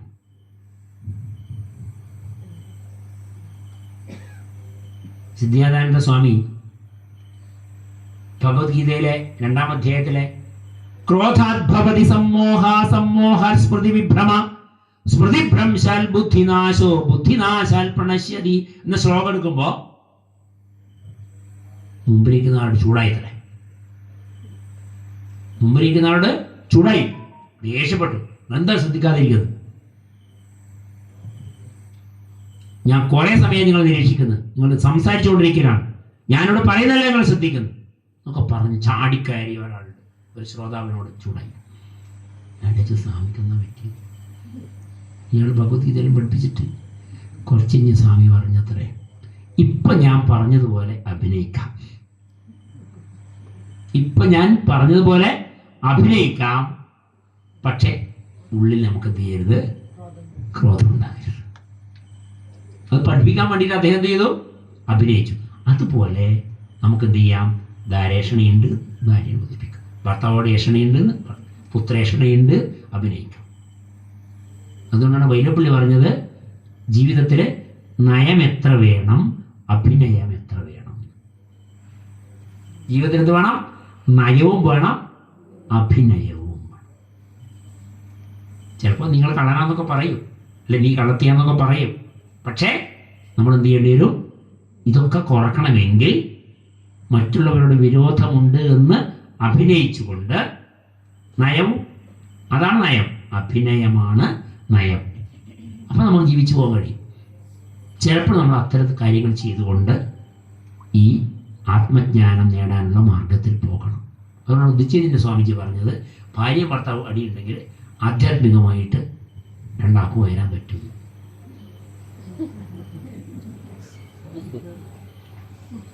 മനസ്സിലായില്ല? അങ്ങനെ അടിയാക്കേണ്ട ആവശ്യമുള്ള ജീവിതത്തിൽ സുന്ദരമായി ജീവിക്കുകയല്ലേ വേണ്ടത് എന്ന് ചോദിച്ചാൽ, ഭാര്യയോട് നല്ല സ്നേഹം കൊണ്ട് എന്താ ചെയ്യാം? നിങ്ങൾക്ക് സപ്താഹത്തിലൊന്നും പോകണ്ട, നിങ്ങൾക്ക് അമ്പലത്തിലൊന്നും പോകണ്ട, നമുക്ക് സിനിമ എന്ന് പറഞ്ഞാൽ എന്തായി? ഉടനെ സിനിമക്ക് പോയില്ലേ? നേരെ പറഞ്ഞ് ദേഷ്യം പിടിച്ചാലോ? ഇവളോടല്ലോ, ഇനി ഇവളെ കൂടെ ഒന്നും പോകുന്നില്ല, ഞാൻ സപ്താഹത്തിന് പോയി കേൾക്കുക. ആത്മജ്ഞാനം നേടാൻ പറ്റുക? പറ്റി ഇല്ലേ എന്ന് പറഞ്ഞ പോലെ. അല്ലെ ഭർത്താവിനോട് ദേഷ്യം വന്നു, ഇയാളെ കൂടെ ഞാൻ പോകുന്നില്ല എന്ന് പറഞ്ഞിട്ട് പോകാം ഇല്ലേ? അത് അദ്ദേഹം ഉദാഹരണ സഹിതം പറയും. മുമ്പിലേക്ക് വായിക്കുന്ന ഒരു സ്ത്രീ എല്ലാ ദിവസവും സപ്താഹത്തിന് 4 മണിയാകുമ്പോൾ പോവത്രേ. ഭർത്താവ് വേഗം പോകാൻ പറഞ്ഞിട്ടുണ്ടെന്ന് പറഞ്ഞിട്ട് 3-3:30 പോവും. 5-6 മണി വരെ ഉണ്ടാവുമല്ലോ സപ്താഹം. അപ്പോൾ അവിടുന്ന് ഒരു 5-10 കൊല്ലം കഴിഞ്ഞിട്ട് വീണ്ടും അവിടെ ഒരു സപ്താഹത്തിന് പോയപ്പോൾ മുന്നിൽ തന്നെ ഈ സ്ത്രീൻ്റെ അടുത്ത് ഒരു ചന്ദനക്കുഴിയും തൊട്ടിട്ടാണ് ഇരിക്കുന്നത്. അപ്പോൾ പ്രസാദനം കൊടുത്ത ഇടവേളയിൽ ഇങ്ങനെ പോകുന്ന സമയത്ത് ഓടി വന്നിട്ട് ഇതെൻ്റെ ഭർത്താവാണെന്നാണ് പരിചയപ്പെടുത്തി. ഇത് ഭർത്താവ് വേണമെന്നാണ്. ഭർത്താവ് പിന്നെ സപ്താഹത്തിന് വാക്ക് മനസ്സിലായില്ല, ഭക്ഷണത്തിന് പോകണല്ലോ വെച്ച് പോയി. ഉടനെ ഭർത്താവ് നടന്നു പോയിട്ടാകുമ്പോൾ സ്ത്രീ ഓടി വന്നിട്ട് പറഞ്ഞു, എൻ്റെ ഭർത്താവ് ഇപ്പം പോയേ, ഒരു അറ്റാക്ക് വന്നിനി. അതിന് ശേഷം ഇപ്പം വണ്ടി ആദ്യം സ്റ്റാർട്ടാക്കിയിട്ട് എന്നെ കൂട്ടിയിട്ട് പോകാൻ നിൽക്കും. എവിടെയാണ് പോകേണ്ടത് റെഡിയാണ്, എൻ്റെ കൂടെ എല്ലായിടത്തും വരും. ഇപ്പം എനിക്ക് 3:30 പോകണ്ട.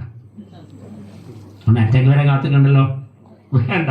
അപ്പോൾ എന്ന് പറഞ്ഞ പോലെ നമ്മൾ അഭിനയമൊക്കെ നടത്തിയിട്ട് ആത്മജ്ഞാനം നേടാനുള്ള മാർഗം നേടിയേ തീരൂ. പക്ഷെ എന്ത് പറയും? അറ്റാച്ച്മെൻറ്റിലാന്ന് പറയും. അപ്പോൾ നമ്മൾ എന്ത് ചെയ്യണം? അറ്റാച്ച്മെൻറ്റ് ഉള്ളതായിട്ട് സിദ്ധിദാനന്ദ സ്വാമി പറഞ്ഞ പോലെ അഭിനയിക്കണം. അപ്പോൾ ക്രോധാത്ഭവതി സമോഹ സ്മൃതിവിഭ്രമ സ്മൃതിഭ്രംശാൽ ബുദ്ധിനാശോ ബുദ്ധിനാശാൽ പ്രണശ്ശേരി എന്നുള്ള കാണിച്ചു കൊടുക്കാൻ വേണ്ടിയിട്ട് സ്വാമി ഇത് പറഞ്ഞിട്ട്, ക്രോധം കൊണ്ട് സമോഹം കൊണ്ട് സ്മൃതിവിഭ്രമം, അല്ലെ? സ്മൃതിഭ്രംശം കൊണ്ട് ബുദ്ധി നശിക്കും, ബുദ്ധി നശിച്ചാൽ പിന്നെ എല്ലാം എറിഞ്ഞു പൊളിക്കും ഇല്ലേ എന്ന് കാണിച്ചു കൊടുക്കാൻ വേണ്ടി സ്വാമി ചെയ്തൊരു അഭിനയമായിരുന്നു ഒത്തിരി അത്. അപ്പോൾ അങ്ങനെയുള്ള അഭിനയം ഏതിനു വേണ്ടി വരും? ആത്മജ്ഞാനം നേടാൻ ചിലപ്പോൾ വേണ്ടി വന്നേക്കാം. ഇത് സ്വാമി പഠിപ്പിച്ചതാണ്. ഒരു അനുഭവത്തിൽ നിന്ന് പറഞ്ഞ് ഞാൻ കേട്ട സന്ദർഭമാണ് ഞാൻ പറഞ്ഞത്. അപ്പോൾ ഇത്തരത്തിൽ നമ്മളെന്താ മനസ്സിലാക്കേണ്ടത്? ഈ പ്രപഞ്ചത്തിൽ നമ്മുടെ അടുത്തും അകലത്തും ചലിക്കുന്നതും ചലിക്കാത്തതുമായ രൂപത്തിൽ നിറഞ്ഞിരിക്കുന്ന പരമാത്മാവ് എന്താ ചലിക്കുന്ന രൂപത്തിലുള്ള ജീവജാലങ്ങളായിട്ട്, മറ്റ് ജീവികളായിട്ട് അല്ലേ? ചലിക്കാത്തതായിട്ട് ഏതാ ഉള്ള? പാറക്കെട്ട് അല്ലേ? അല്ലെങ്കിൽ വെള്ളം, തടാകത്തിലെ ജലം, അതെല്ലാം അവിടെ തന്നെ നിൽക്കുന്നു. പുഴയിലെ ജലങ്ങൾ ചലിക്കുന്നു, തടാകത്തിലെ കിണറിലെ ജലം അനങ്ങാതിരിക്കുന്നു. അപ്പോൾ ചലിക്കുന്നത് കൊണ്ട് ചലിക്കാത്തതുകൊണ്ട്, ചലിക്കുന്നതിലും ചലിക്കാത്തതും അചരത്തിലും ചരം എന്ന് പറഞ്ഞാൽ ചരിക്കുന്നത്, അചരം എന്ന് പറഞ്ഞാൽ സഞ്ചരിക്കാത്തത്. ഈ ചരം എന്നുള്ള വാക്കിൽ നിന്നാണ് സഞ്ചാരം എന്നുള്ള വാക്ക് വന്നത്. അപ്പോൾ അത്തരത്തിലുള്ള എല്ലാത്തിലും എന്തുണ്ട്? ആത്മതത്വമുണ്ട് എന്ന് മനസ്സിലാക്കുക. പരമാത്മാവ് മാത്രമാണ് ഉള്ളത്. അത് മാത്രമേ സത്യമായിട്ടുള്ളൂ, അതുമാത്രമേ നിത്യമായിട്ടുള്ളൂ. നമ്മൾ നേരത്തെ പഠിച്ചു, നമ്മുടെ പൂർവിക കാലത്ത് ചൈതന്യമുണ്ട്, പക്ഷെ നമ്മളന്നേരം അവ്യക്തമാണ്. ഇപ്പം നമ്മൾ വ്യക്തമാണ്, ഇപ്പോൾ ചൈതന്യമുണ്ട്. ഇനി നമ്മൾ പോയി കഴിഞ്ഞാലും നമ്മൾ അവ്യക്തമാവും, ചൈതന്യം അപ്പോഴും ഉണ്ട്. മനസ്സിലാക്കിയാൽ മതി. നമ്മുടെ പൂർവികരായ ഒരുപാട് പേര് അച്ഛനപ്പൂപ്പന്മാരുണ്ടായില്ലേ? അവരെല്ലാവരും ഇപ്പോഴും ഉണ്ടോ?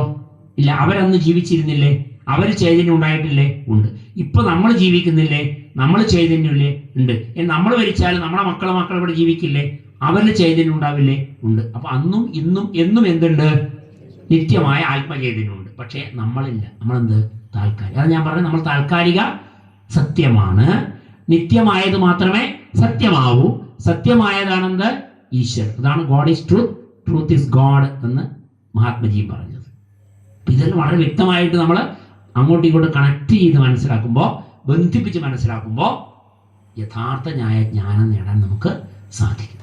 അപ്പൊ അങ്ങനെ ഇവിടെ പറയാണേ, ഭഗവത്ഗീതയിലെ ശ്ലോകം പറയാണേ, ബഹിരന്തശ്ച ഭൂതാനാമചരം ചരമേവ ച സൂക്ഷ്മത്വാത്തത വിജ്ഞേയം ദൂരസ്ഥം ചാന്തികേ ച തത് എന്ന് പറയുന്നത് ബഹിരന്തശ്ച ഭൂതാനാം അചരം ചരമേവ.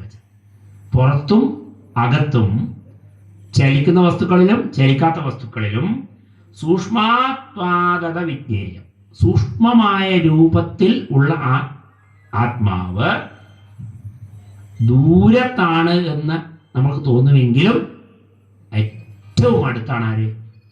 ആ ചൈതന്യം. നമ്മൾ ദൂരെയാണ് ഭഗവാൻ. എല്ലാവരും ഭഗവാനെ ഓടിയാണെന്ന് കേൾക്കും. പാഞ്ചാലി എങ്ങനെ വിചാരിച്ചു അല്ലേ? എന്ത് എൻ്റെ ദ്വാരകാവാസിയായ കൃഷ്ണ എന്ന് വിളിച്ചില്ലേ ഇല്ലേ? അപ്പൊ നമ്മളിപ്പോ ഗുരുവായൂരപ്പ എന്ന് വിളിക്കുമ്പോൾ എന്തായി? ഗുരുവായൂരെത്തി. എൻ്റെ ഉള്ളിലുള്ള ഭഗവാനെ എന്ന് വിളിച്ചാലോ? ഗുരുവായൂരപ്പ എന്ന് വിളിക്കുമ്പോൾ അപകടം എന്താണെന്ന് വെച്ചാൽ ഗുരുവായൂരപ്പ വിളിക്കേണ്ടതല്ല, ഗുരുവായൂർ പോയിട്ട് ഗുരുവായൂരപ്പ എന്ന് വിളിക്കും. ഇവിടുന്ന് ഗുരുവായൂരപ്പ എന്ന് വിളിക്കുമ്പോൾ എന്താ അവസ്ഥ? ഇവിടുന്ന് അത്തുവരെ പോണ്ടേ? കുറെ ദൂരമില്ലേ ഇല്ലേ? കുറെ ദൂരമായി. ഇവിടുന്ന് ഗുരുവായൂരേക്കുള്ള വഴിയെല്ലാം താണ്ടി എത്തണ്ടേ? നേരെ മറിച്ച് എൻ്റെ ഉള്ളിലാകുമ്പോൾ ഒരേ ഞാൻ തിരിക്കണം. ബസ്സിന് പൈസ ചിലവുണ്ടാ? പെട്രോൾ ചിലവുണ്ടാ? ഇല്ല. അപ്പം നമ്മൾ എവിടെയുള്ള ഭഗവാനെ വിളിക്കണം? എൻ്റെ ഉള്ളിലുള്ള കൃഷ്ണ എന്ന് വിളിക്കണം, എൻ്റെ ഉള്ളിലുള്ള ഭഗവാനെ എന്ന് വിളിക്കണം. അപ്പോഴാണ് നമ്മൾ എന്താവുക? ദൂരെയല്ല ഭഗവാൻ. അതാണ് ഹനുമാൻ കാണിച്ചു തരുന്നത്. ഹനുമാൻ ഇങ്ങനെ മാറിനോട് പറഞ്ഞിട്ട് കാൽഗ്രചിത്രത്തിന് വേണ്ടി ഉണ്ടാക്കിയല്ലത്. ഈ ആത്മജ്ഞാനത്തെ ചിത്രരൂപത്തിൽ ചിത്രണം ചെയ്തതാണ്. ഒരു ആത്മജ്ഞാനത്തെ ചിത്രരൂപത്തിൽ കാണിച്ചു തരുന്ന എന്താണ്? ഹനുമാൻ ഇങ്ങനെ നെഞ്ചോർന്നാണ്. അല്ലാണ്ട് ഒരാൾ നെഞ്ചോർന്നാലേ അവിടെ ഈശ്വരനെ കാണുമോ? ഇല്ലല്ലോ. പക്ഷെ അവിടെ ഉണ്ട് എന്ന് കാണിക്കാനുള്ള ഒരു പ്രതിരൂപാത്മകമായ ചിത്രമാണ് ഹനുമാന്റെ നെഞ്ചി കീറി ശ്രീരാമനെ കാണിച്ചു തരുന്നത്. അപ്പോൾ അങ്ങനെയുള്ള നമ്മുടെ ഉള്ളിലും ആരുണ്ട്? ആ ഈശ്വര ചൈതന്യമുണ്ട്. ആ ചൈതന്യം നമ്മുടെ കൂടെ ഉണ്ടാകുമ്പോൾ പിന്നെ നമുക്ക് എന്താ പേടിക്കേണ്ട ആവശ്യം? പ്രപഞ്ചത്തിൽ ഒന്നിനെയും നമുക്ക് ഭയക്കേണ്ടതില്ല. ആനന്ദത്തോടു കൂടി നമുക്ക് ജീവിക്കാനാണ് ഈ ജ്ഞാനം സഹായിക്കുന്നത്. അതുകൊണ്ടാണ് സന്യാസിമാർക്കൊന്നും പേടിയില്ലാത്തത്. അതുകൊണ്ടാണ് ഇതിനിടെ നമ്മുടെ ശാന്താനന്ദ മഹർഷി പറഞ്ഞത് കേസൊന്നും പ്രശ്നമില്ല. ശാന്താനന്ദ മഹർഷി പറഞ്ഞ് കേസെടുത്തില്ലേ? മരണത്തെ പേടിക്കാത്ത മഹർഷിക്ക് എന്ത് കേസ് എന്ന് പറയാനുള്ള ധൈര്യം കിട്ടിയതുകൊണ്ടാണ് ശാന്താനന്ദ മഹർഷി അങ്ങനെ പറഞ്ഞു. ഇപ്പോൾ യാത്രയിൽ കഴിഞ്ഞ അദ്ദേഹം പറഞ്ഞൊരു കാര്യം വിവാദമായല്ലോ. അത് കഴിഞ്ഞിട്ട് അദ്ദേഹം പറഞ്ഞെടുത്ത ഒരു പരിപാടിയിൽ അദ്ദേഹം പറഞ്ഞൊരു കാര്യം വിവാദമായി. അപ്പം അതിനെപ്പറ്റി അദ്ദേഹത്തിന് കേസെടുത്തു. ഒന്നും പ്രശ്നമില്ല, മാവനെ പറ്റി പറഞ്ഞതാണ്. പക്ഷെ അദ്ദേഹത്തിന് ഇതിൽ പേടിയൊന്നുമില്ല. കാരണം എന്താ? മരണത്തെ പേടിക്കാത്ത അവർക്ക് കേസിന് പേടിയുണ്ടോ?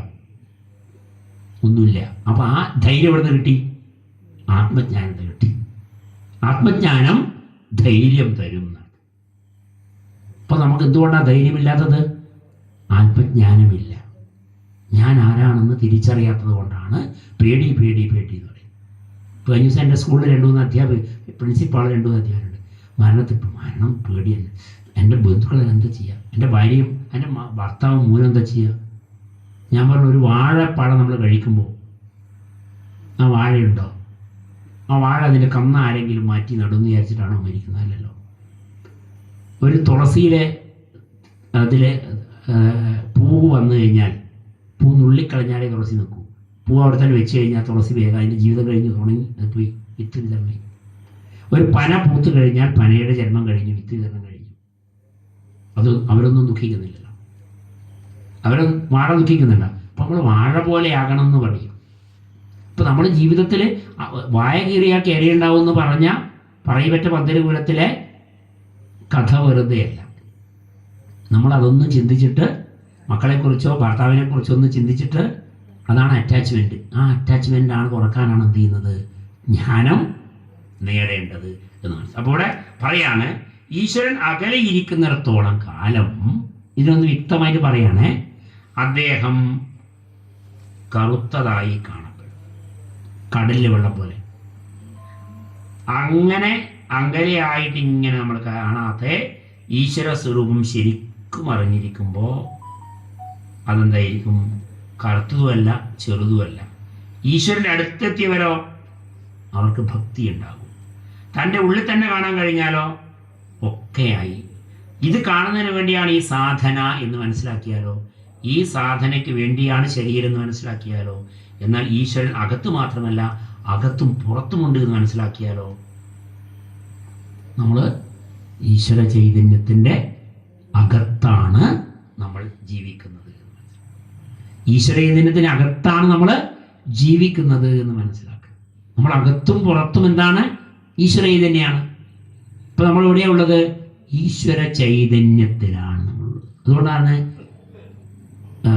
പാത്രത്തിനുള്ളിലെ വായു എന്ന് പറയും. ഘടാകാശം വേദാന്തത്തിലെ തത്വമാണ്. ഘടാകാശം, പാത്രം, ഒന്നുമില്ലാത്തൊരു പാത്രം, അതിനുള്ളിൽ എന്തുണ്ട്? ശൂന്യതയുണ്ട്. അവിടെ എന്തുണ്ട്? വായു ഉണ്ട് ഇല്ലേ? പുറത്തോ ഉണ്ട്. അത് എവിടെ കൊണ്ടുപോയാലും എന്തുണ്ട്? പുറത്തുമുണ്ട് വായു, ഉള്ളിലുണ്ട്. അതാണ് എൻ്റെ ഉദാഹരണം. അപ്പം നമ്മളൊക്കെ എതുപോലെയാ? ഘടാകാശം പോലെയാണ്. നമ്മുടെ ഉള്ളിൽ ഈശ്വര ചൈതന്യമുണ്ട്, പുറത്തുമുണ്ട്. നമ്മളെന്താണ്? പാത്രമാണ്. പാത്രം പൊട്ടിപ്പോയാലും എന്തിനും നാശമില്ല? ആകാശത്തിന്, അതിനുള്ള ആകാശത്തിന് നാശമില്ല. അപ്പോൾ ഘടാകാശം പോലെയെന്ന് വേദാന്തം പറയുന്നത് കൊണ്ടാണ്. അപ്പോൾ അങ്ങനെ മനസ്സിലാക്കുമ്പോൾ നമ്മൾ എന്തിനു ആ ഒരു പേടി അല്ലെങ്കിൽ പിന്നെ ധൈര്യക്കുറവ് അല്ലെങ്കിൽ എന്താണ് ചിലർക്കുള്ള പ്രശ്നങ്ങൾ, ദുഃഖങ്ങൾ, അതെല്ലാം ഒഴിവാക്കാൻ സാധിക്കുന്ന ഒരു അറിവാണ് ഈ ആത്മജ്ഞാനം എന്ന് പറയുന്നത്. എന്നിട്ട് പറയാണ് ശ്രീരാമകൃഷ്ണ പരമഹംസർ പറയും എന്ത്? കാളിക്ഷേത്രത്തിൽ സകലതും ചിന്മയമാകുന്നു എന്ന് അമ്മ എന്നെ കാണിച്ചു.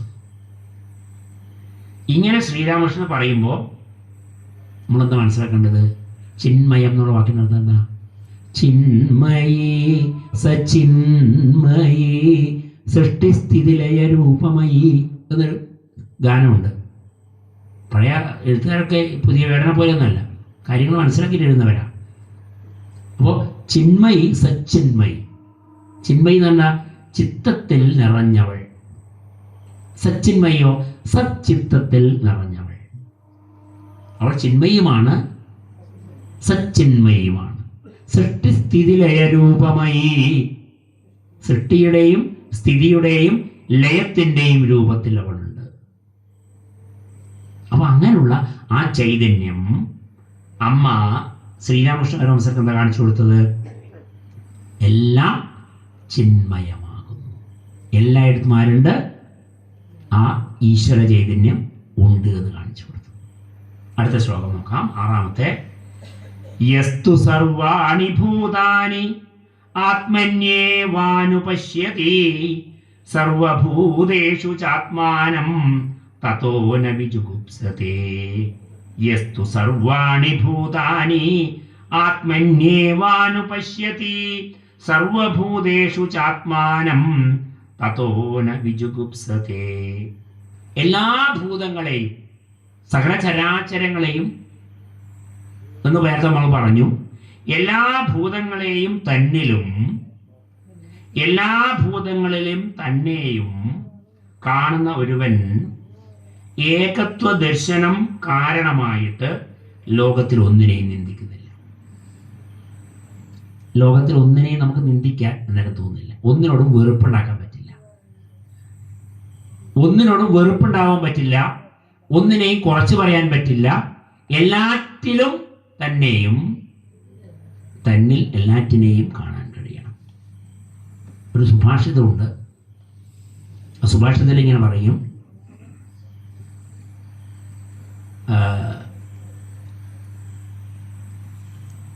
എന്താണ് പെട്ടെന്ന്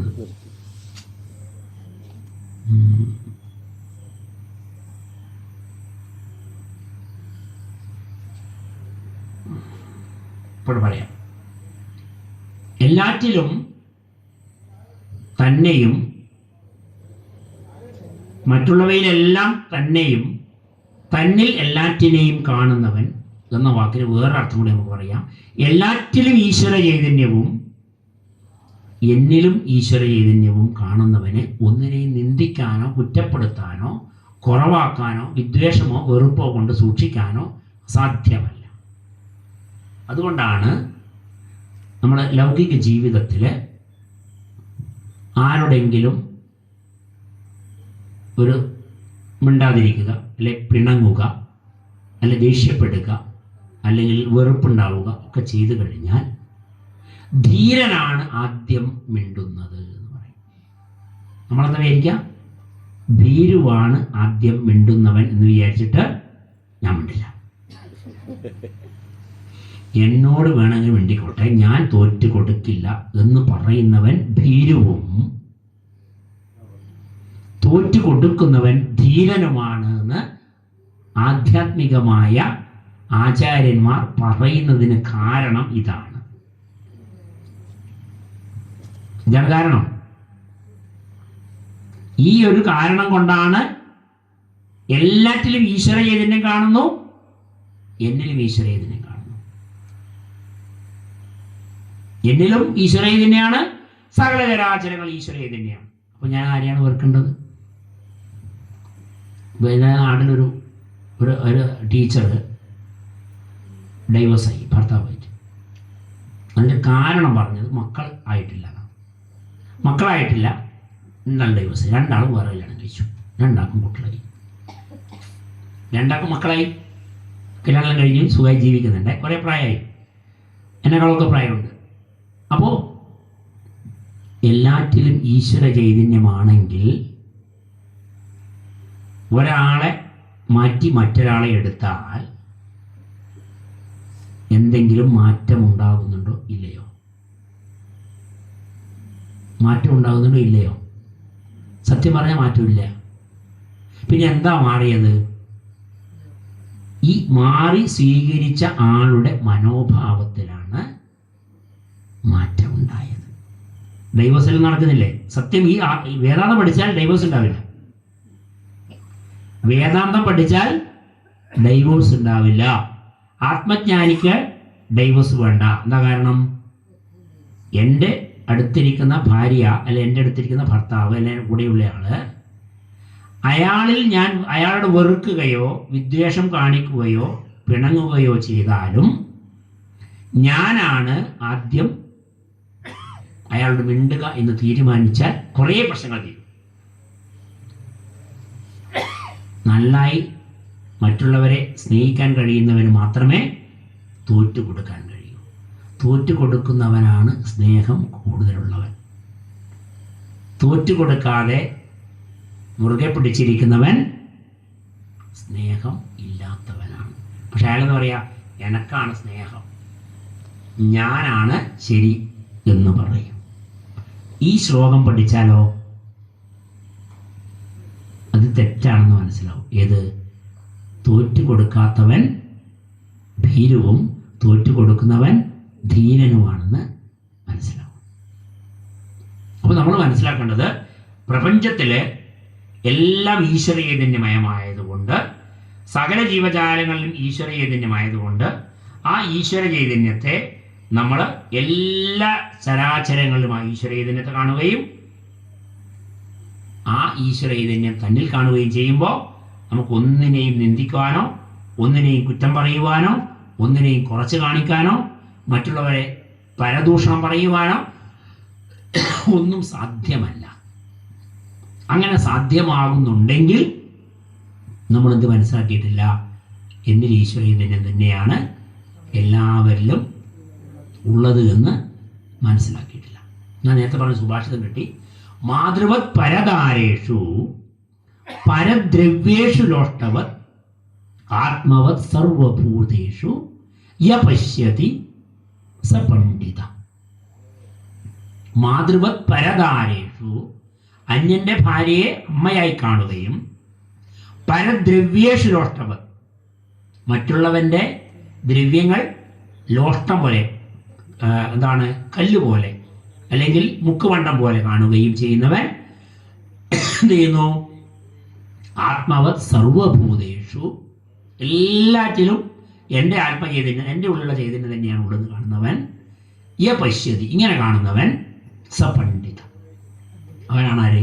പണ്ഡിതൻ. പണ്ഡിതൻ എന്ന വാക്കിനർത്ഥം എന്താ? പണ്ടത്തെ അറിയുന്നവൻ, ബ്രഹ്മത്തെ അറിയുന്നവൻ. അപ്പോൾ ബ്രഹ്മത്തെ അറിയുന്നവനാണ് എന്താ ചെയ്യുക?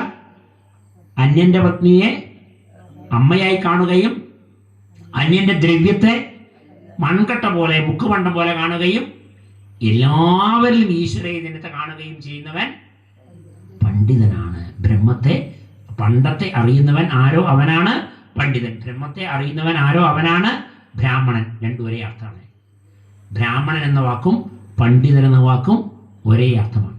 ബ്രഹ്മജ്ഞാനീതു ബ്രാഹ്മണ പണ്ടത്തെ അറിയുന്നവൻ ആരാണോ അവനാണ് പണ്ഡിതൻ. ബ്രഹ്മജ്ഞാനിയാണ് ബ്രാഹ്മണൻ. പണ്ഡൻ എന്നാൽ ബ്രഹ്മമാണ്. ബ്രഹ്മത്തെ അറിയുന്നവനാണ്, പണ്ടത്തെ അറിയുന്നവനാണ് പണ്ഡിതൻ.